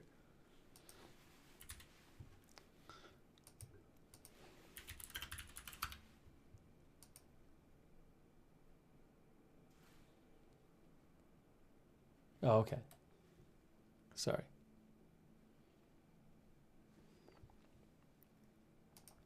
Here, so this report from Congressional Research Service talks about the no tax on tips proposal. And it says, let's see, different types of workers.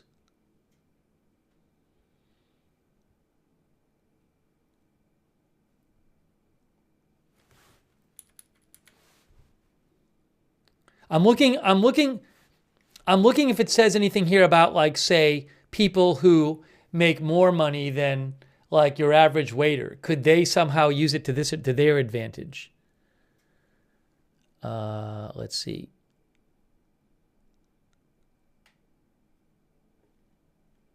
Does it say anything here? I don't know if it really says something. I'd have to read through the whole thing. I don't immediately see anything in it in here.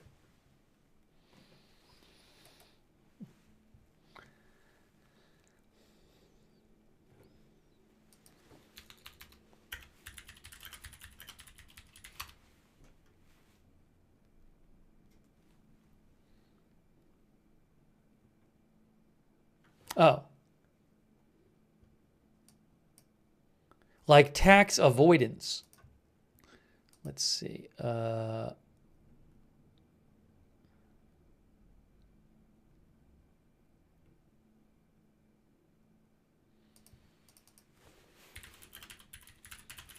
I find something good here talking about that?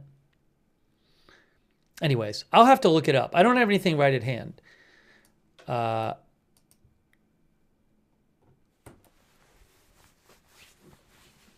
Let me take some more comments from you guys.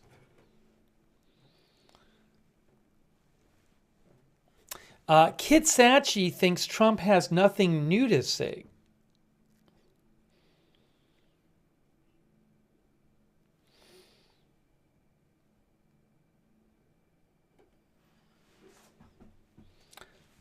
Mr. Clam thinks people with cash businesses can just claim it as a tip. So the idea is what I wonder about is, could people in other businesses besides, say, the ones you think of when it comes to no tax on tip, like waiters, could they start claiming income as tips, or kind of changing their business so that people are paying them in tips and then not pay taxes on it? That I don't know. Let's see here.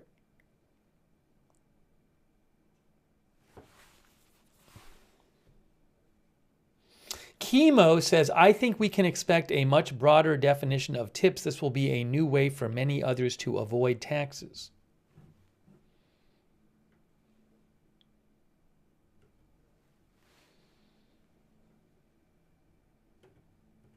I am not an expert on the whole no tax on tips topic. Sandy Doggo thinks nothing will change.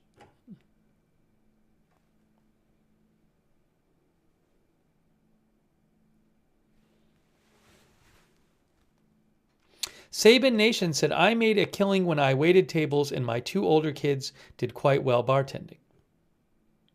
Yeah, I didn't mean to imply that waiters don't make good money. I'm sure some of them do make good money. What I was saying is, I think when it comes to no tax on tips, there's typical jobs you think of that it'll apply to, but maybe it would end up applying or being used by people in other lines of work. Quick thing, did I thank Mama Yoli and Dan Heaton and cat tackling and Crystal Fire and Camus. Also, shout out to our moderators, Ruth Krafasi, Roberts May Queen.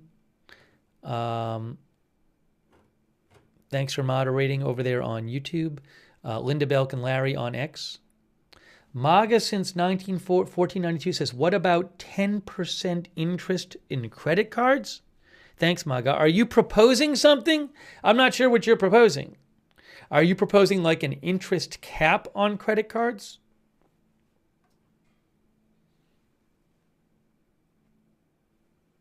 I haven't heard Trump talk about that. Thank you, MAGA since 1942. 1492, I'm sorry. By the way, I want to finish thanking the mods. We also have modding right now. Mark HNC, McBritches, and Surly Dev on Twitch. Linda Belk and Larry on X. K. Larry Body, Margaret Riley over there on Facebook. Thank you. Sandy Dunphy says, love my president. Chris McVeigh says, he's just pandering to the loyalties, his loyalists, nothing unexpected.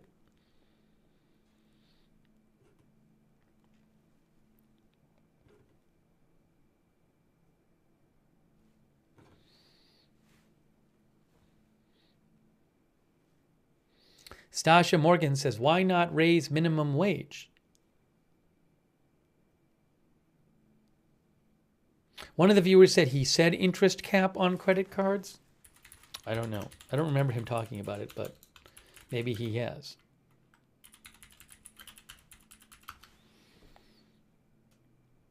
Oh, a couple days ago? Let's see. Hold on. Can I find something about this? CNBC said that Trump, I didn't see the speech, when he spoke to the World Economic Forum. Well, that's interest rates. That's not credit cards. He talked about interest rates then, not credit card interest rates. Right? That was not about that. That was not about that. But he did propose before. I do see an article from Yahoo Finance that said that Trump had proposed at some point, was it last year,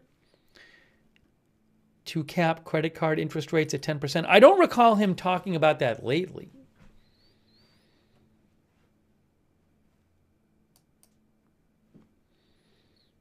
There's a Wall Street Journal article that said Trump last year at a rally in New York said we're going to cap credit card interest rates at 10%.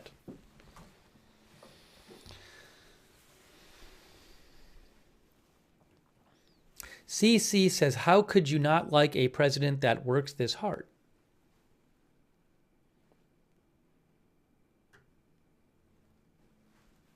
Mrs. Alabama says, people who receive tips like waitresses do not get minimum wage. They get paid much less. This is why their tips are so important.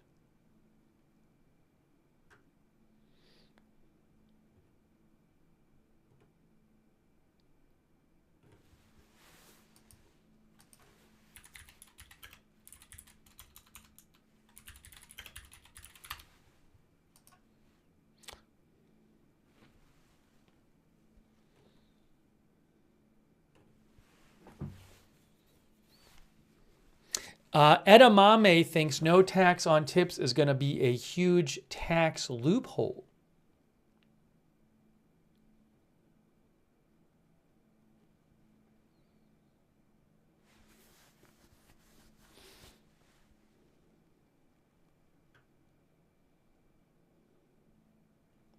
By the way, I did want to mention something that happened last night, which was interesting. I don't know if you saw this. There were some outlets that were reporting on this.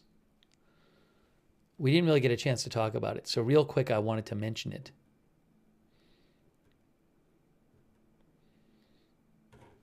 Right, where is it here? Where is it here? Here.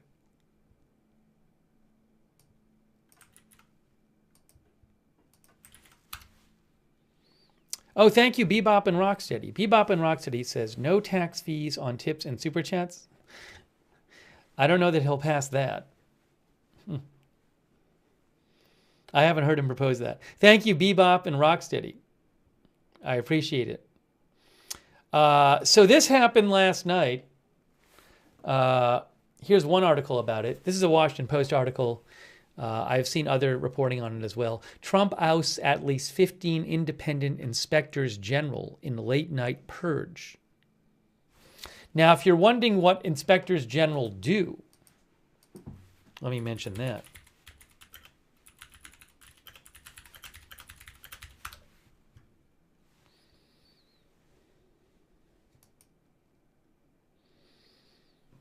So, for example, this is the Department of Homeland Security website, Inspector General. The Inspector General mission is to conduct independent and objective audits and investigations relating to a government department's programs and operations, promote economy, efficiency, and effectiveness. This is the DHS Inspector General, and programs and operations, prevent and detect waste, fraud, and abuse, keep the Secretary of the agency and Congress fully and currently informed about problems and deficiencies in programs and operations. So it's supposed to be an independent and objective person who can look at a department and see if stuff is being done right or wrong, or there's waste, fraud, and abuse, if it's being done efficiently. And it's just to give you a sense of what it's supposed to be. And that act, the Inspector General Act of 1978, says Wikipedia, defined a standard set of Inspector General offices across several specified departments of the U.S. federal government.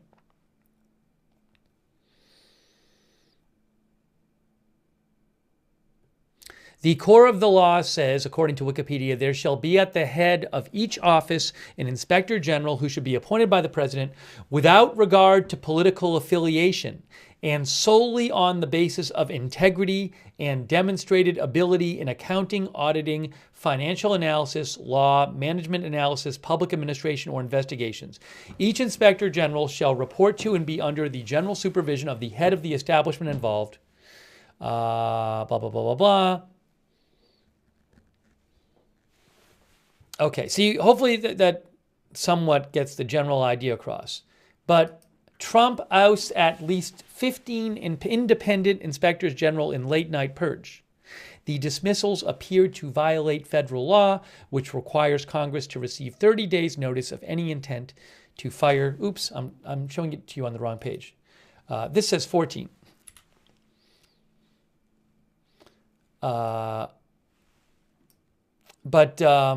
So the Post says, it appears to violate federal law, which requires Congress to receive 30 days' notice of any intent to fire a Senate-confirmed inspector general.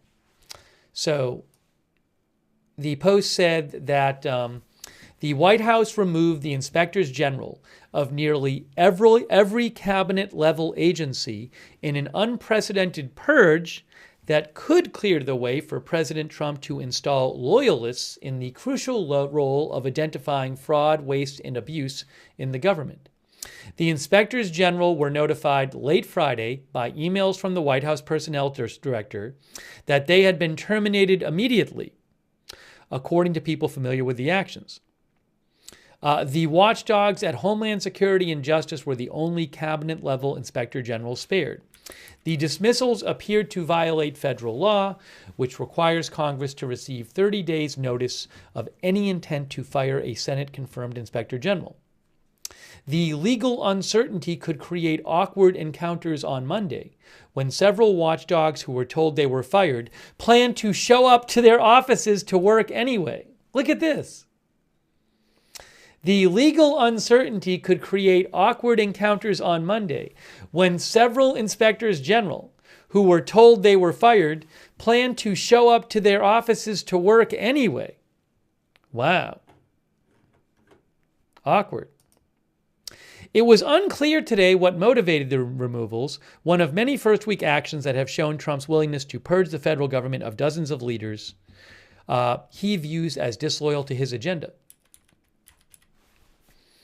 Oversight of the government's largest agencies, says the Washington Post, was left in limbo today, as the Senate confirmed watchdogs at the Departments of Defense, State, Transportation, Labor, Health and Human Services, Veterans Affairs, Housing and Urban Development, Interior, Energy, Commerce, Treasury, and Agriculture, as well as the EPA, Small Business Administration, and the Social Security Administration were ousted. It's a widespread massacre, one of the fired inspectors general said. Whoever Trump puts in now will be viewed as loyalist, and that undermines the entire system. It's unclear who Trump will replace them with. Any inspector general must be replaced in an acting role by someone who has already been confirmed by the Senate or already served in the watchdog community. Congress amended the law after Trump installed political loyalists to replace some of the 5 watchdogs he fired in quick succession in his first term. Many of those dismissed last night by Trump were Republicans or Trump appointees from his first term, which stunned the watchdog community.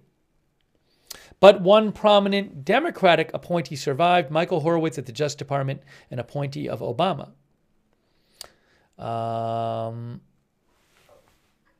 Let's see here. Just skipping down here.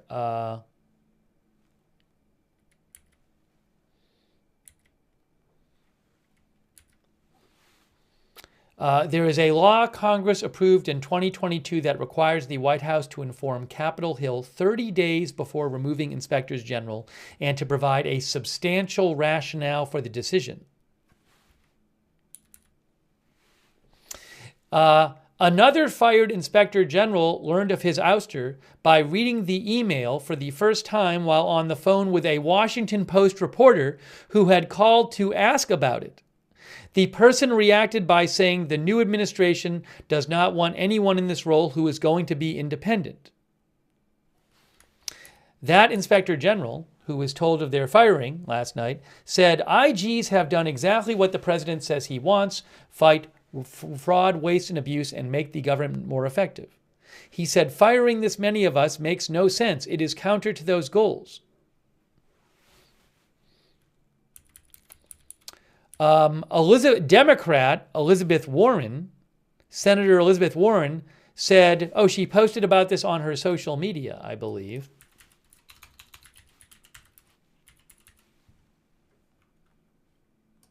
Let's see, can I find it here? Yeah, she said, it's a purge of independent watchdogs in the middle of the night. Inspectors general are charged with rooting out government waste, fraud, abuse, and preventing misconduct. Senator Warren, a Democrat, said President Trump is dismantling checks on his power and paving the way for widespread corruption. That's what Elizabeth Warren said. Chuck Grassley, who is a Republican, had something to say about it. Some in Trump's party have been outspoken defenders of the independence of inspectors general, including Senator Chuck Grassley, a Republican of Iowa. In a statement today, Chuck Grassley said, there may be good reason the IGs were fired. We need to know that if so. I'd like further explanation from President Trump. Regardless, the 30-day detailed notice of removal that the law demands was not provided to Congress.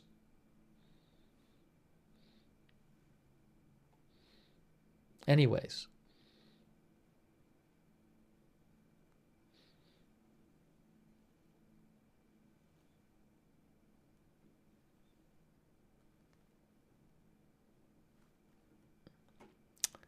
The news of the dismissals left some staff employees in the Inspector General community absolutely shocked, said a senior executive in one office who was not authorized to speak on the record.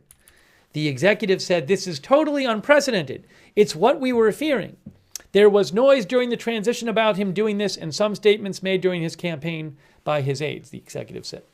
Anyways, so some of these inspectors general will be showing up to work on Monday because the law says that a certain amount of notice has to be given to Congress, which will be awkward, I think, it sounds like.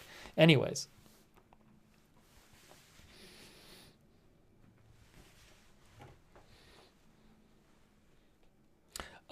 Board says, FYI, Trump's Republican Party is not the typical Republican Party it used to be.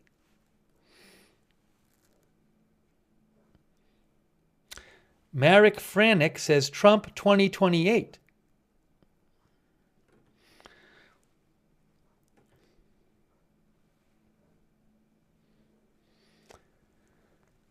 So, and you know, there could be, you know, Pete Hegseth, who is just confirmed as the Secretary of Defense, has said he wants to make a bunch of personnel changes in the Defense Department. So we'll have to see if there's firings coming up there.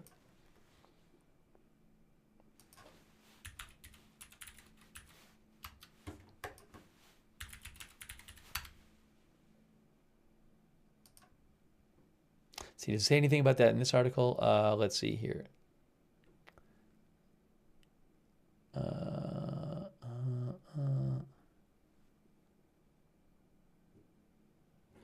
No. Where is... I'm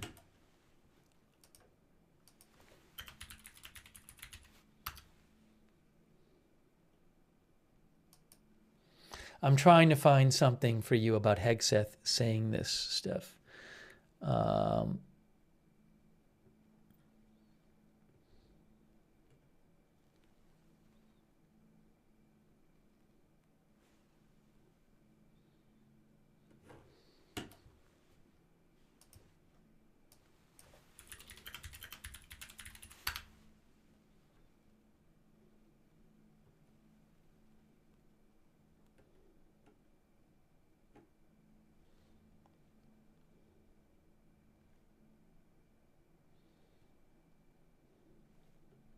Anyways, I know I have read that about him.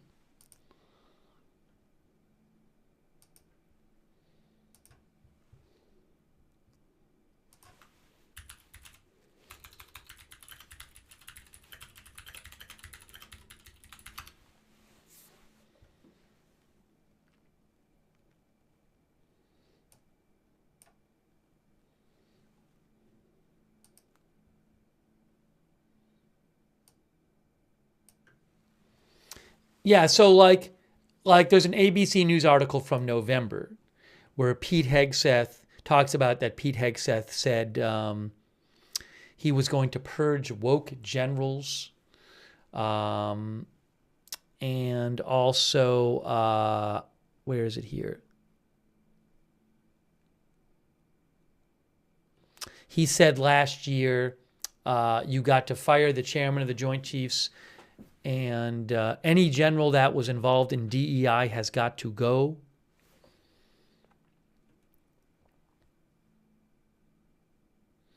ABC News also said he has proposed a wholesale purge of military officials who've supported DEI policies. So we'll have to see if there's a bunch of firings. And also he has said he wants to fire, well, he wants to fire the chairman of the Joint Chiefs of Staff. So again, we'll have to see. Then Fox News had an article in December saying conservative group compiles list of woke senior officers they want Pete Hegseth to fire. So now that he's defense secretary, he just got confirmed. He just got confirmed last night. We'll see if we have firings there.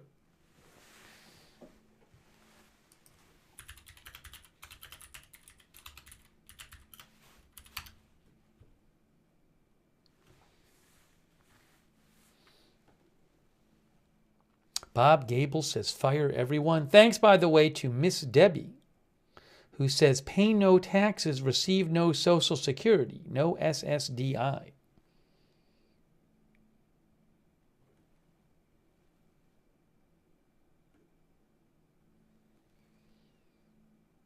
Gary R. says, Pete, get rid of the excess and waste.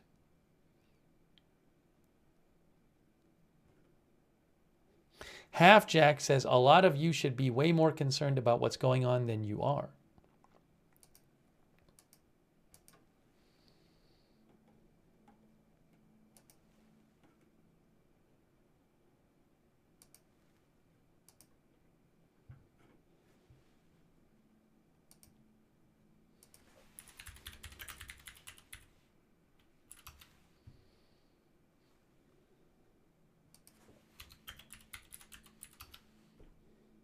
Oh, also, a Florida man was arrested for making online threats against Trump. I wanted to mention that too. Where is it here? Look, In other Trump news, Florida man arrested for making online threats against Trump near Mar-a-Lago.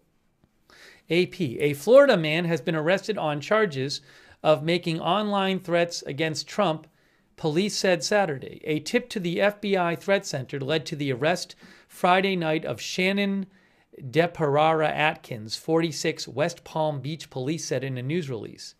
He is charged with one count of written or electronic threats to kill, do bodily injury, or conduct a mass shooting or act of terrorism. Atkins was arrested after a traffic stop and was found in possession of cocaine, leading to a drug charge as well.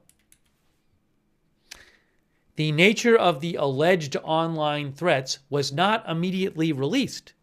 Atkins lives a few miles from Trump's Mar-a-Lago resort, but there was no indication he took any steps toward going there. West Palm Beach police said the Secret Service will determine whether any federal charges will be filed.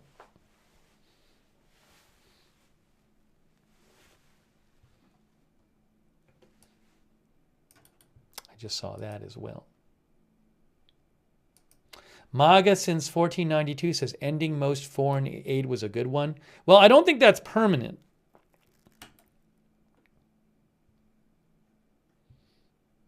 That I don't think is permanent, but there was this order, this foreign aid order. I'll mention that real quick.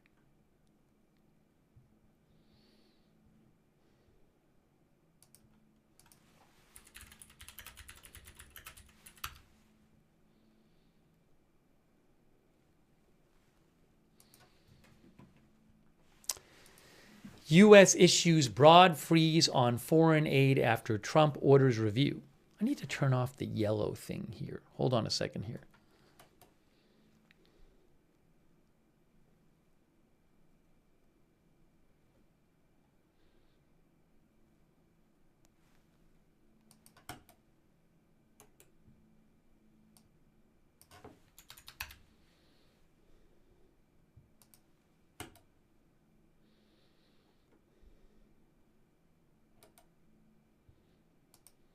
Anyways, ignore the yellow for now. The U.S. State Department issued a stop work order on Friday for all existing foreign assistance and paused new aid, according to a cable seen by Reuters, after President Trump ordered to a pause to review if aid allocations were aligned with his foreign policy.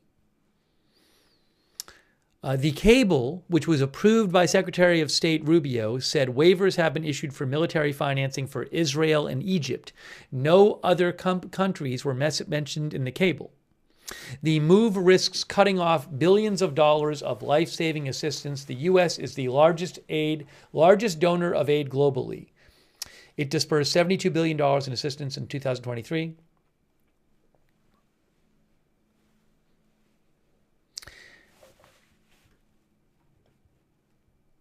The State Department cable said, effective immediately, senior officials shall ensure that, to the maximum extent permitted by law, no new obligations shall be made for foreign assistance until Rubio has made a decision after a review.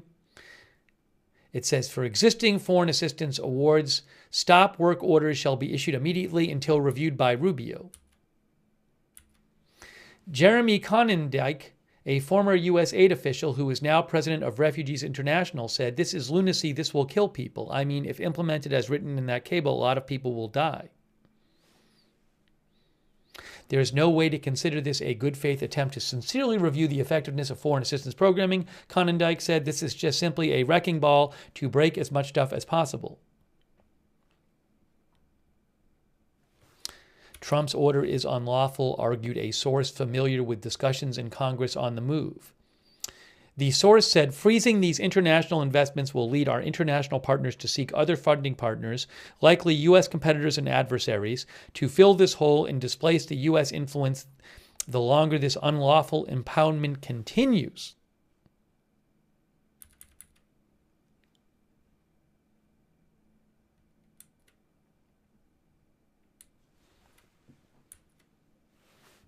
Anyway, so that happened, and then let me show you something else about that.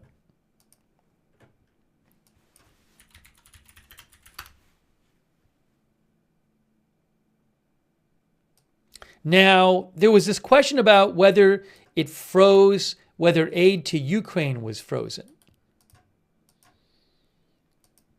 And you can see here from today, U.S. has not stopped military aid to Ukraine, Zelensky says. That's from AP.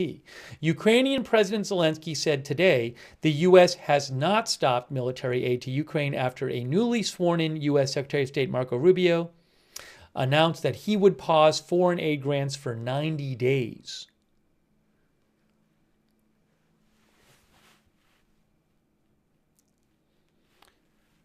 The future of U.S. aid to Ukraine remains uncertain as President Trump begins his second term in office. But, yeah, this State Department freezes new funding for nearly all U.S. aid programs worldwide, says AP. The State Department ordered a sweeping freeze Friday on new funding for almost all U.S. foreign assistance, making exceptions for emergency food programs and military aid to Israel and Egypt. The order threatened a quick halt to many of the billions of dollars the U.S. funded projects globally to support health, education, development, job training, anti-corruption, security assistance, and other efforts.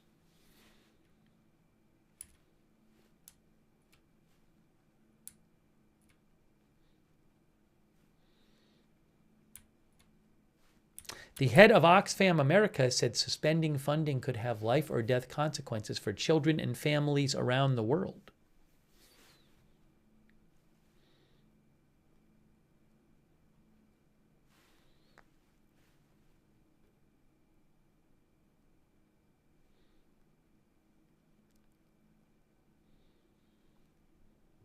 The cable talking about this freeze, I believe that's from this, the same cable, said the freeze was necessary to ensure that appropriations are not duplicated, are effective, and are consistent with President Trump's foreign policy.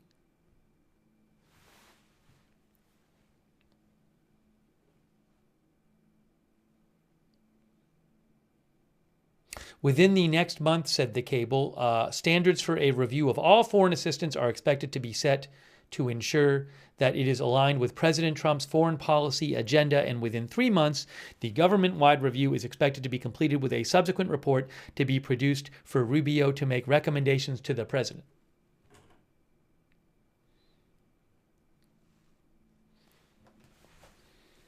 So that's happening.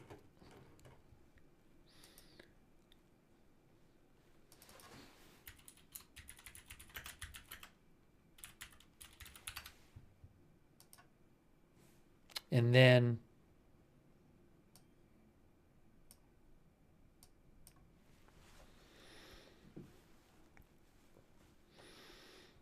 thanks to Jesse's Girl for your support. I appreciate that, Jesse's Girl.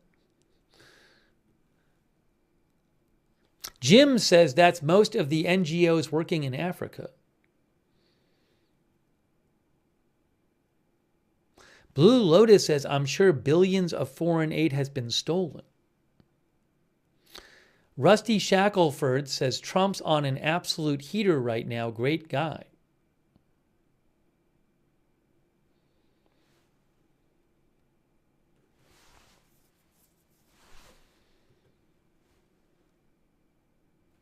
Massachusetts guy says, let's keep the money in our own country.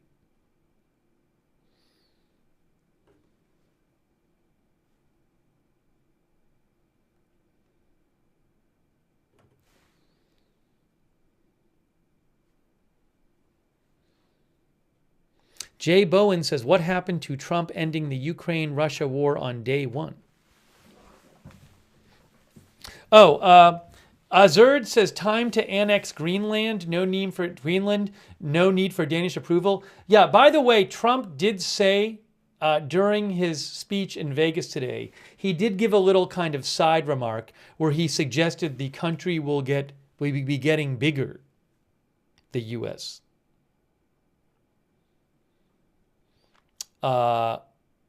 So he was kind of he was laughing about it a little bit, but he did say that during his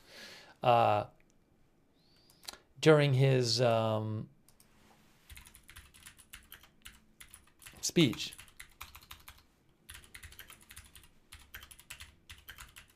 Speaking of which, there was a report about a call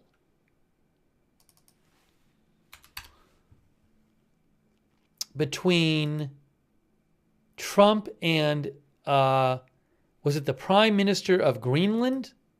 Of Denmark? See if I can find something about that. Well, he was joking. Hasselhoff said he also said third term, but then he denied that. Then he said he was just joking. Can I find something about the Greenland call? Because I did see something about that yesterday.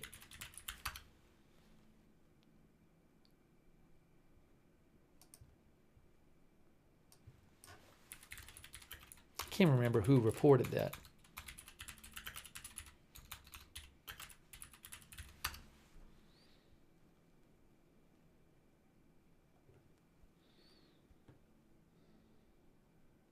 The Financial Times said that Trump had been in a fiery call with Denmark's prime minister over the weekend. The Financial Times reported that. And they said they talked to 5 different officials briefed on the call who said the conversation had gone very badly, the Financial Times said. Also, the people the Financial Times talked to said Trump had been aggressive and confrontational after the Danish prime minister said that Greenland was not for sale. So that is from the Financial Times. That's what they said. Also, one official they talked to said Trump threatened measures against Denmark like certain tariffs. Peter says, can we get a recording? I haven't seen that. I mean, Financial Times had an article about this. I haven't seen that much reporting about it. What is this? The New Republic said Denmark in crisis mode after terrible Trump phone call on Greenland. But they quote the Financial Times. It's that Financial Times report.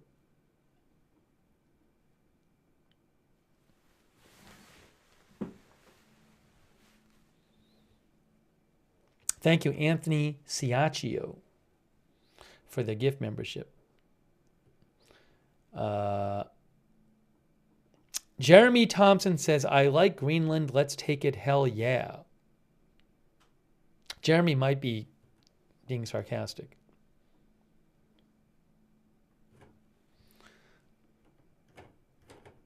Maybe we'll do one poll today, because we haven't done one yet. Maybe we'll do one poll in the chat. Will Trump acquire Greenland during his term? We'll see what you think. All right, I just posted it over there on YouTube. I'm going to post it on Twitch right now. We'll see what our viewers think. Will Trump acquire Greenland?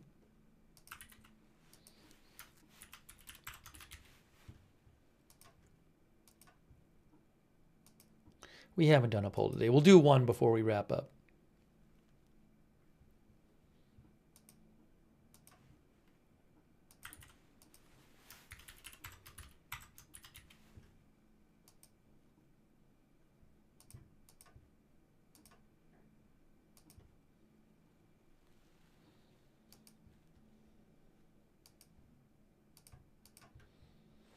Okay. Let's see what you guys have to say. I said, will Trump acquire Greenland?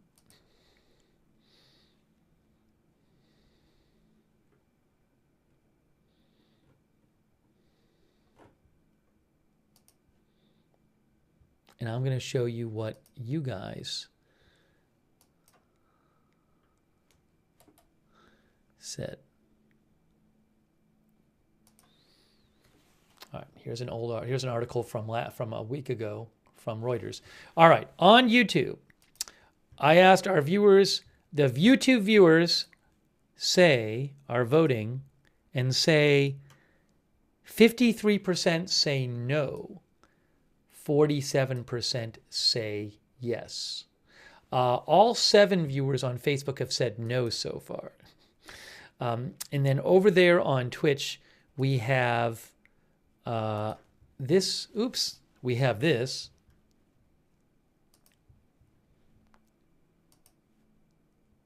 Twitch is a bit more pessimistic than YouTube. Twitch says 72% no, 28% yes. Oops, I moved this out of the way. There we go.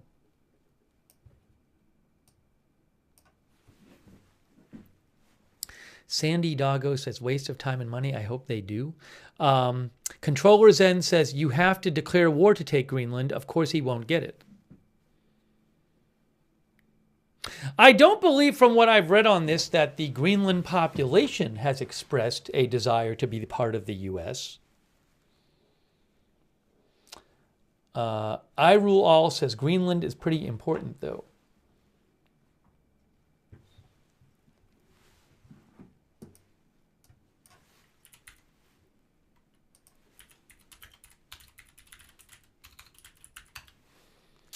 Hasselhoff says, I don't think he's trolling. He wants land.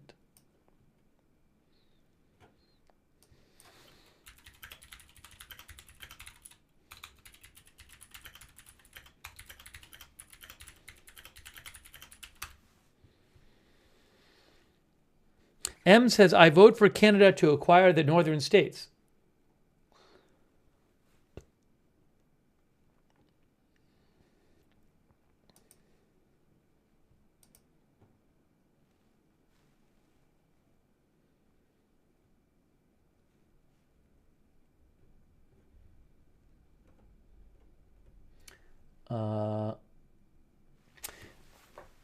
Euronews says, where is it here? Greenland's prime minister told Fox News, when was this? I believe this was this month. According to Euronews, Greenland's prime minister told Fox News, we don't want to be Americans. We don't want to be a part of the U.S., but we want strong cooperation together with the U.S.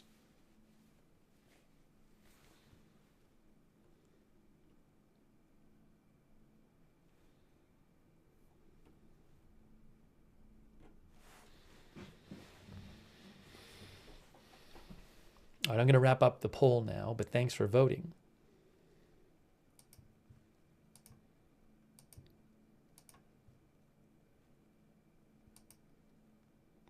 Sherry S. says cooperation is the best.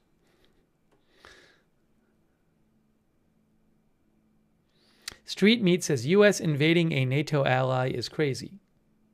Barry says foreign entanglement should be avoided.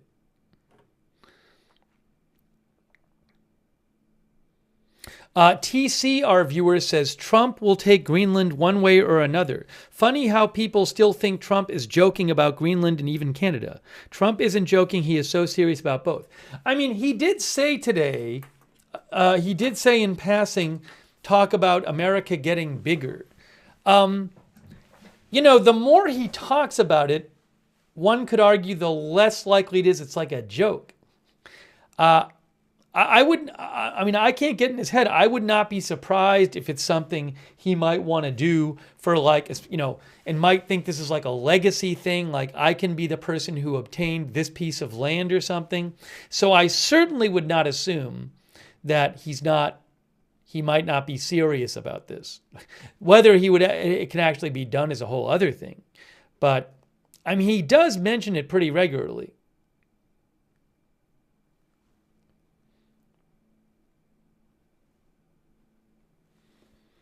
Planet says Trump is like Putin? You mean in wanting more land?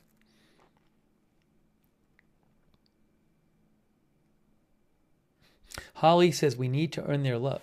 Greg Andrews says Greenland has approximately 56,000 people. Anyways, obviously we'll cover if there's big developments on that front. Yeah, about 56,000 people. Jay Bowen says Trump talks about expanding our territory.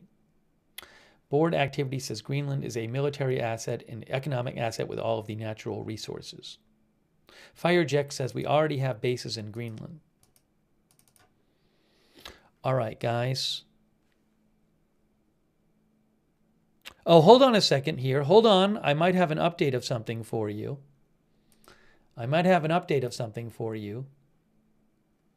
Where is it here?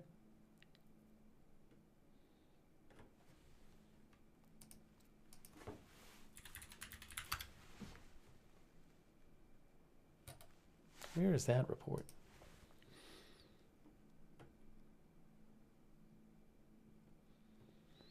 The New York Times says Trump is flying to Miami, by the way. I guess he's going home to Mar-a-Lago after Vegas.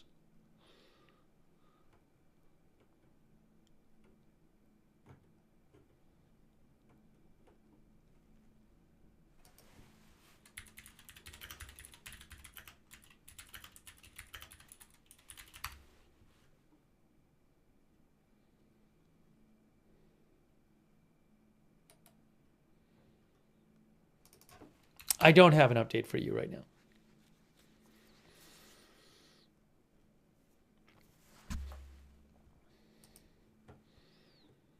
All right, anyways, look. Did I thank Anthony Ciaccio, by the way? I think I did. Thanks also Camus. Camus says, at least I'll be drafted in the war with Greenland after my job is replaced with Elon Musk's H-1B visas. Wow, that's from our viewer Camus.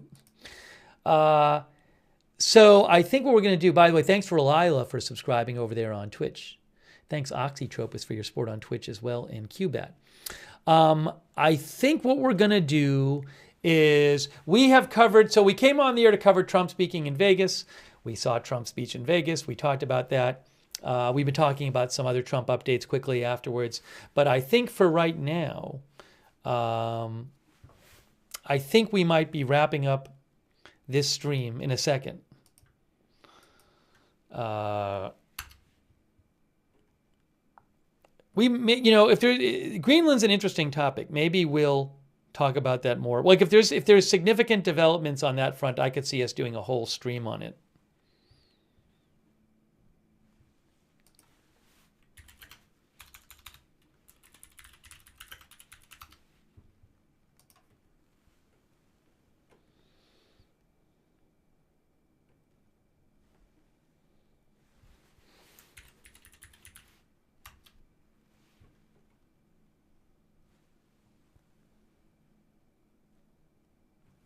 By the way, from this Congressional Research Service report on Greenland, Denmark, and U.S. relations from 2019, one of our viewers just mentioned the Thule base. Is that how it's pronounced? I'm not sure, in Greenland. But it says, the U.S. considers Greenland strategically important and has maintained a military presence in Greenland since World War II. During the Cold War, Greenland played a key role in U.S. and NATO defense strategy. Thule Air Base in northwest Greenland is the U.S. military's northernmost installation, providing 24/7 missile warning and space surveillance. Thule also hosts a deep water seaport and airfield. Warming temperatures in the Arctic and ice loss in Greenland pose environmental concerns, but also raise the possibility of increased access to Greenland's potential oil, gas, and mineral reserves. Many U.S. policymakers and experts are wary about increased Russian military and commercial activity, as well as Chinese investments in the Arctic. Some believe China views Greenland as key to increasing its influence in the Arctic. Anyways, that's 5 years old, that report, but just wanted to mention it. Maybe we'll do a whole other stream on it. If there's, I promise you, if there's significant Greenland news, we'll come on the air and do a whole stream on it. Thule, is that how you pronounce it? One of our viewers said, here, right here. Well, it says here it's Thule. Thule. According to Wikipedia, it's Thule. Well, I guess. But is this Thule formally gave its, or no, this is like a mythical account. Thule is mentioned in ancient Greek and Roman literature. Okay, that wasn't the city. Oh, that wasn't the base. I'm sorry. But if the base is named after that, let's see. Well, I don't even know.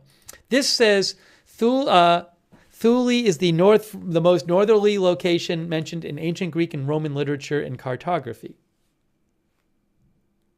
Oh, Thule Air Base. Thule Air Base in northwest Greenland. It later gave its name to the northernmost U.S. Air Force Base, Thule Air Force Base. There you go. So it says Thule. That's what it says in Wikipedia. It says Thule. Maybe that's wrong. TH as in thigh. Lee.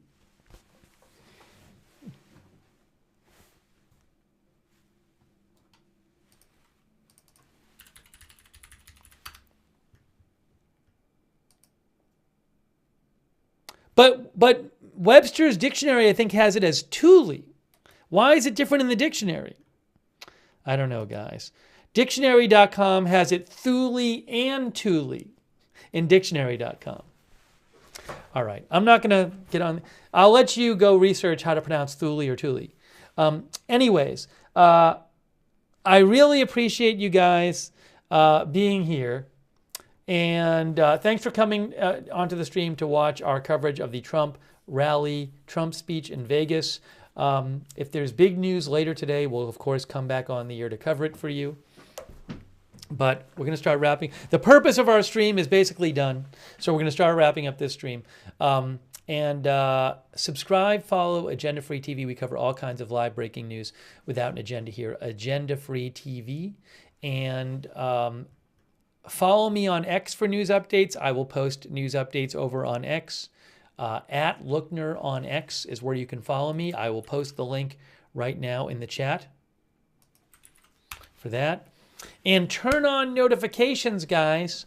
We'll come on the air when there's big breaking news. I can't tell you when that's going to be, but if you don't want to miss a stream, great way to find out when we're going live is turn on our free notifications. They work awesome. It's free. You get a notification every time we go live. Sign up for it. The mods will post the link to the notifications. You can also find that link in the Facebook and YouTube descriptions of this stream. And thanks also for letting me read your comments on the air, for sending me comments and news updates and everything. I appreciate that. And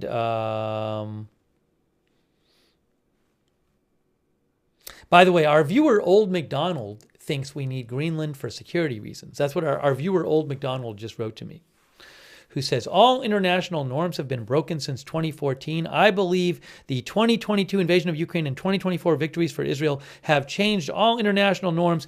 Europe is not holding their weight, and long term, we need Greenland for security reasons. Also, by the way, I did see this before. Thanks to Autism Mommy for reminding me. Trump is going to address a joint session of Congress on March 4th.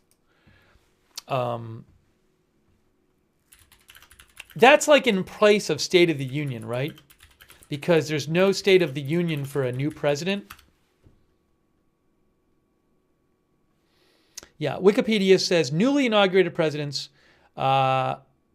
do not have an official State of the Union message in their first year since 1981.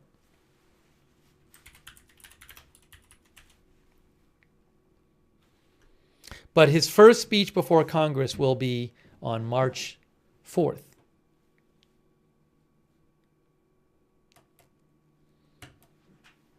Before a joint session of Congress. So we'll do coverage of that. Thanks, Autism Mommy, for reminding me about that.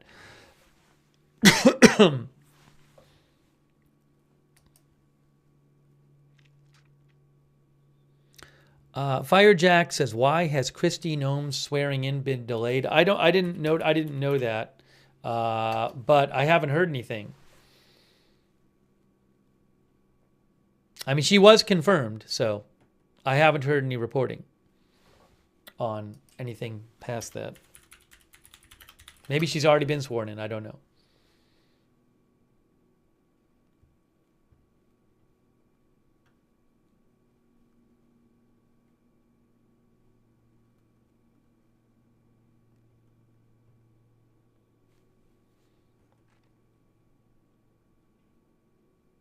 I don't have any information on that.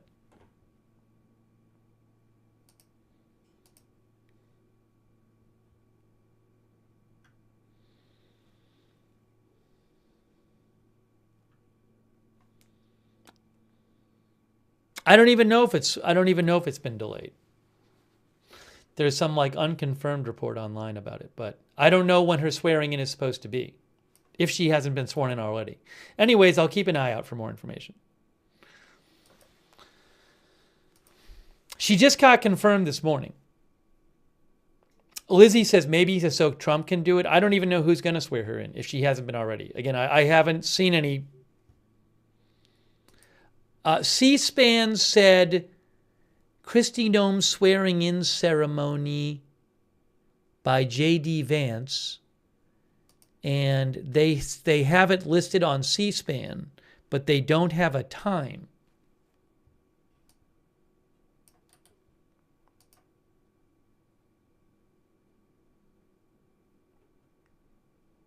Anyways, I don't know what the deal with it is. Let's see. Thanks to our moderators for being here. Hey, thanks so much to our moderators for being here today for this stream. Ruth Krafasi over on YouTube, thank you. Sabrina, Janet B., thank you so much.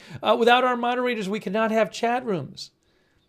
Really appreciate it. Thanks. Over on Twitch, I got that fire. Mark HNC, McBritches, Surly Dev, Linda Belkin, Larry on X, K. Larry Body on Facebook, Margaret Riley over there. Shout out to all of our moderators. Thank you. Let's see here. Hopefully I got them all. Thanks to everybody who donated too. So nice of you guys. Really appreciate your support for the channel. You are the ones who allow this channel to exist. So thanks for your support. If you ever want to donate, you go to agendafree.tv, agendafree.tv. Let's see. We have a chat. You can chat with other viewers on our Discord. It's free. Check it out. A lot of our viewers like doing the chat. Same link as the free notifications link. So you can check out the chat. And thanks so much to our Discord moderators for all you do as well. Follow Agenda Free TV on X. I post there when we're going live. I post channel updates there at Agenda Free TV on X. I'll post the link in the chat. Also, for those of you, quick reminder, for those of you who watch us on YouTube, I would suggest turning on the YouTube notifications, but it's kind of weird how you have to do that. So if you look here, there's YouTube. If once you subscribe on YouTube, then you want to make sure you've clicked the bell and you've chosen all notifications. So subscribe, click the bell, choose all notifications after you subscribe. All right, I want to shout out also our Facebook subscribers like Robert Rial II and Eve Richards and Lou Green, Margaret Riley and Kay Lowry Body, all of our other Facebook subscribers. Thanks so much for supporting the channel over there. Also on Twitch, our subscribers there like Ken in Florida, Wall Street Shaggy, Chi-Town, Deke, Billy Joe, McBritches, EMT Pirate, Mr. Bigley Uncredible, thank you. Factory Rejects MX, Twitcher 2012, Matthew Kohai 3, Chi-Town Bear 54. Thanks for subscribing. Sandy Doggo, Simp Nasty Scrimp, Integrity Farmer Bob, I Rule All, Shadow Mark 3. Thank you, subscribers on Twitch. And all of our other subscribers there. And our YouTube members like Lolly Lollipop, Pear Holstrand, Macro Geek Berry, Dr. McRib, Evelyn in Maine, Ronald Kane, Hulk Smash 89, Beam Me Up, Lucky Minute, Daniel, Ken Lance, Susie Irish, Barry, Peasy Papa Zulu, Greg Andrews, Kerry Poteet, Hassel DeHoff, Celia, Jules Henderson, thanks for being members, Barry, Sean C., Walter Sheets, D. Donut, Lizzie, Michelle Quintana, Los Cuatro Jinetes, thanks for being a member, Raina Hood, TJ Adams, Burla Dome, Fred Flintstone, Pops 1, Jules Henderson, Jesse's Girl, Teresa, all of our other members too, Seabreeze. Thank you. And our other viewers like Terry Rose, thanks for watching. One of our viewers said Fox News has a placeholder. You mean for the Noam confirmation hearing. Well, we won't do it for her swearing in. We won't do a separate stream for that.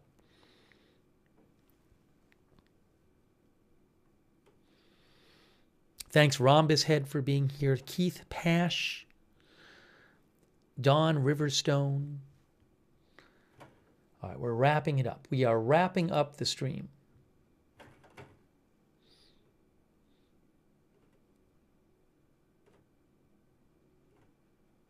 All right, guys. Billy Joe Drage, thanks for being here, Billy Joe. Artist Caverlin says this is just like a real game, like a real life game of Risk. All right, guys. So that is it. Thank you for joining us for our coverage of Trump speaking at his rally in Vegas. If you missed it, you can rewind and watch it on this stream. If there's big news tonight, we will come on the air. Thanks to our member Danielle Klingenberg and Ninja Kitty as well, and CAC813. Thanks for being members. More members, thank you. And thanks to all of our viewers. That is it for right now. Thank you for watching, and we will see you soon with more live breaking news coverage right here at Agenda Free TV.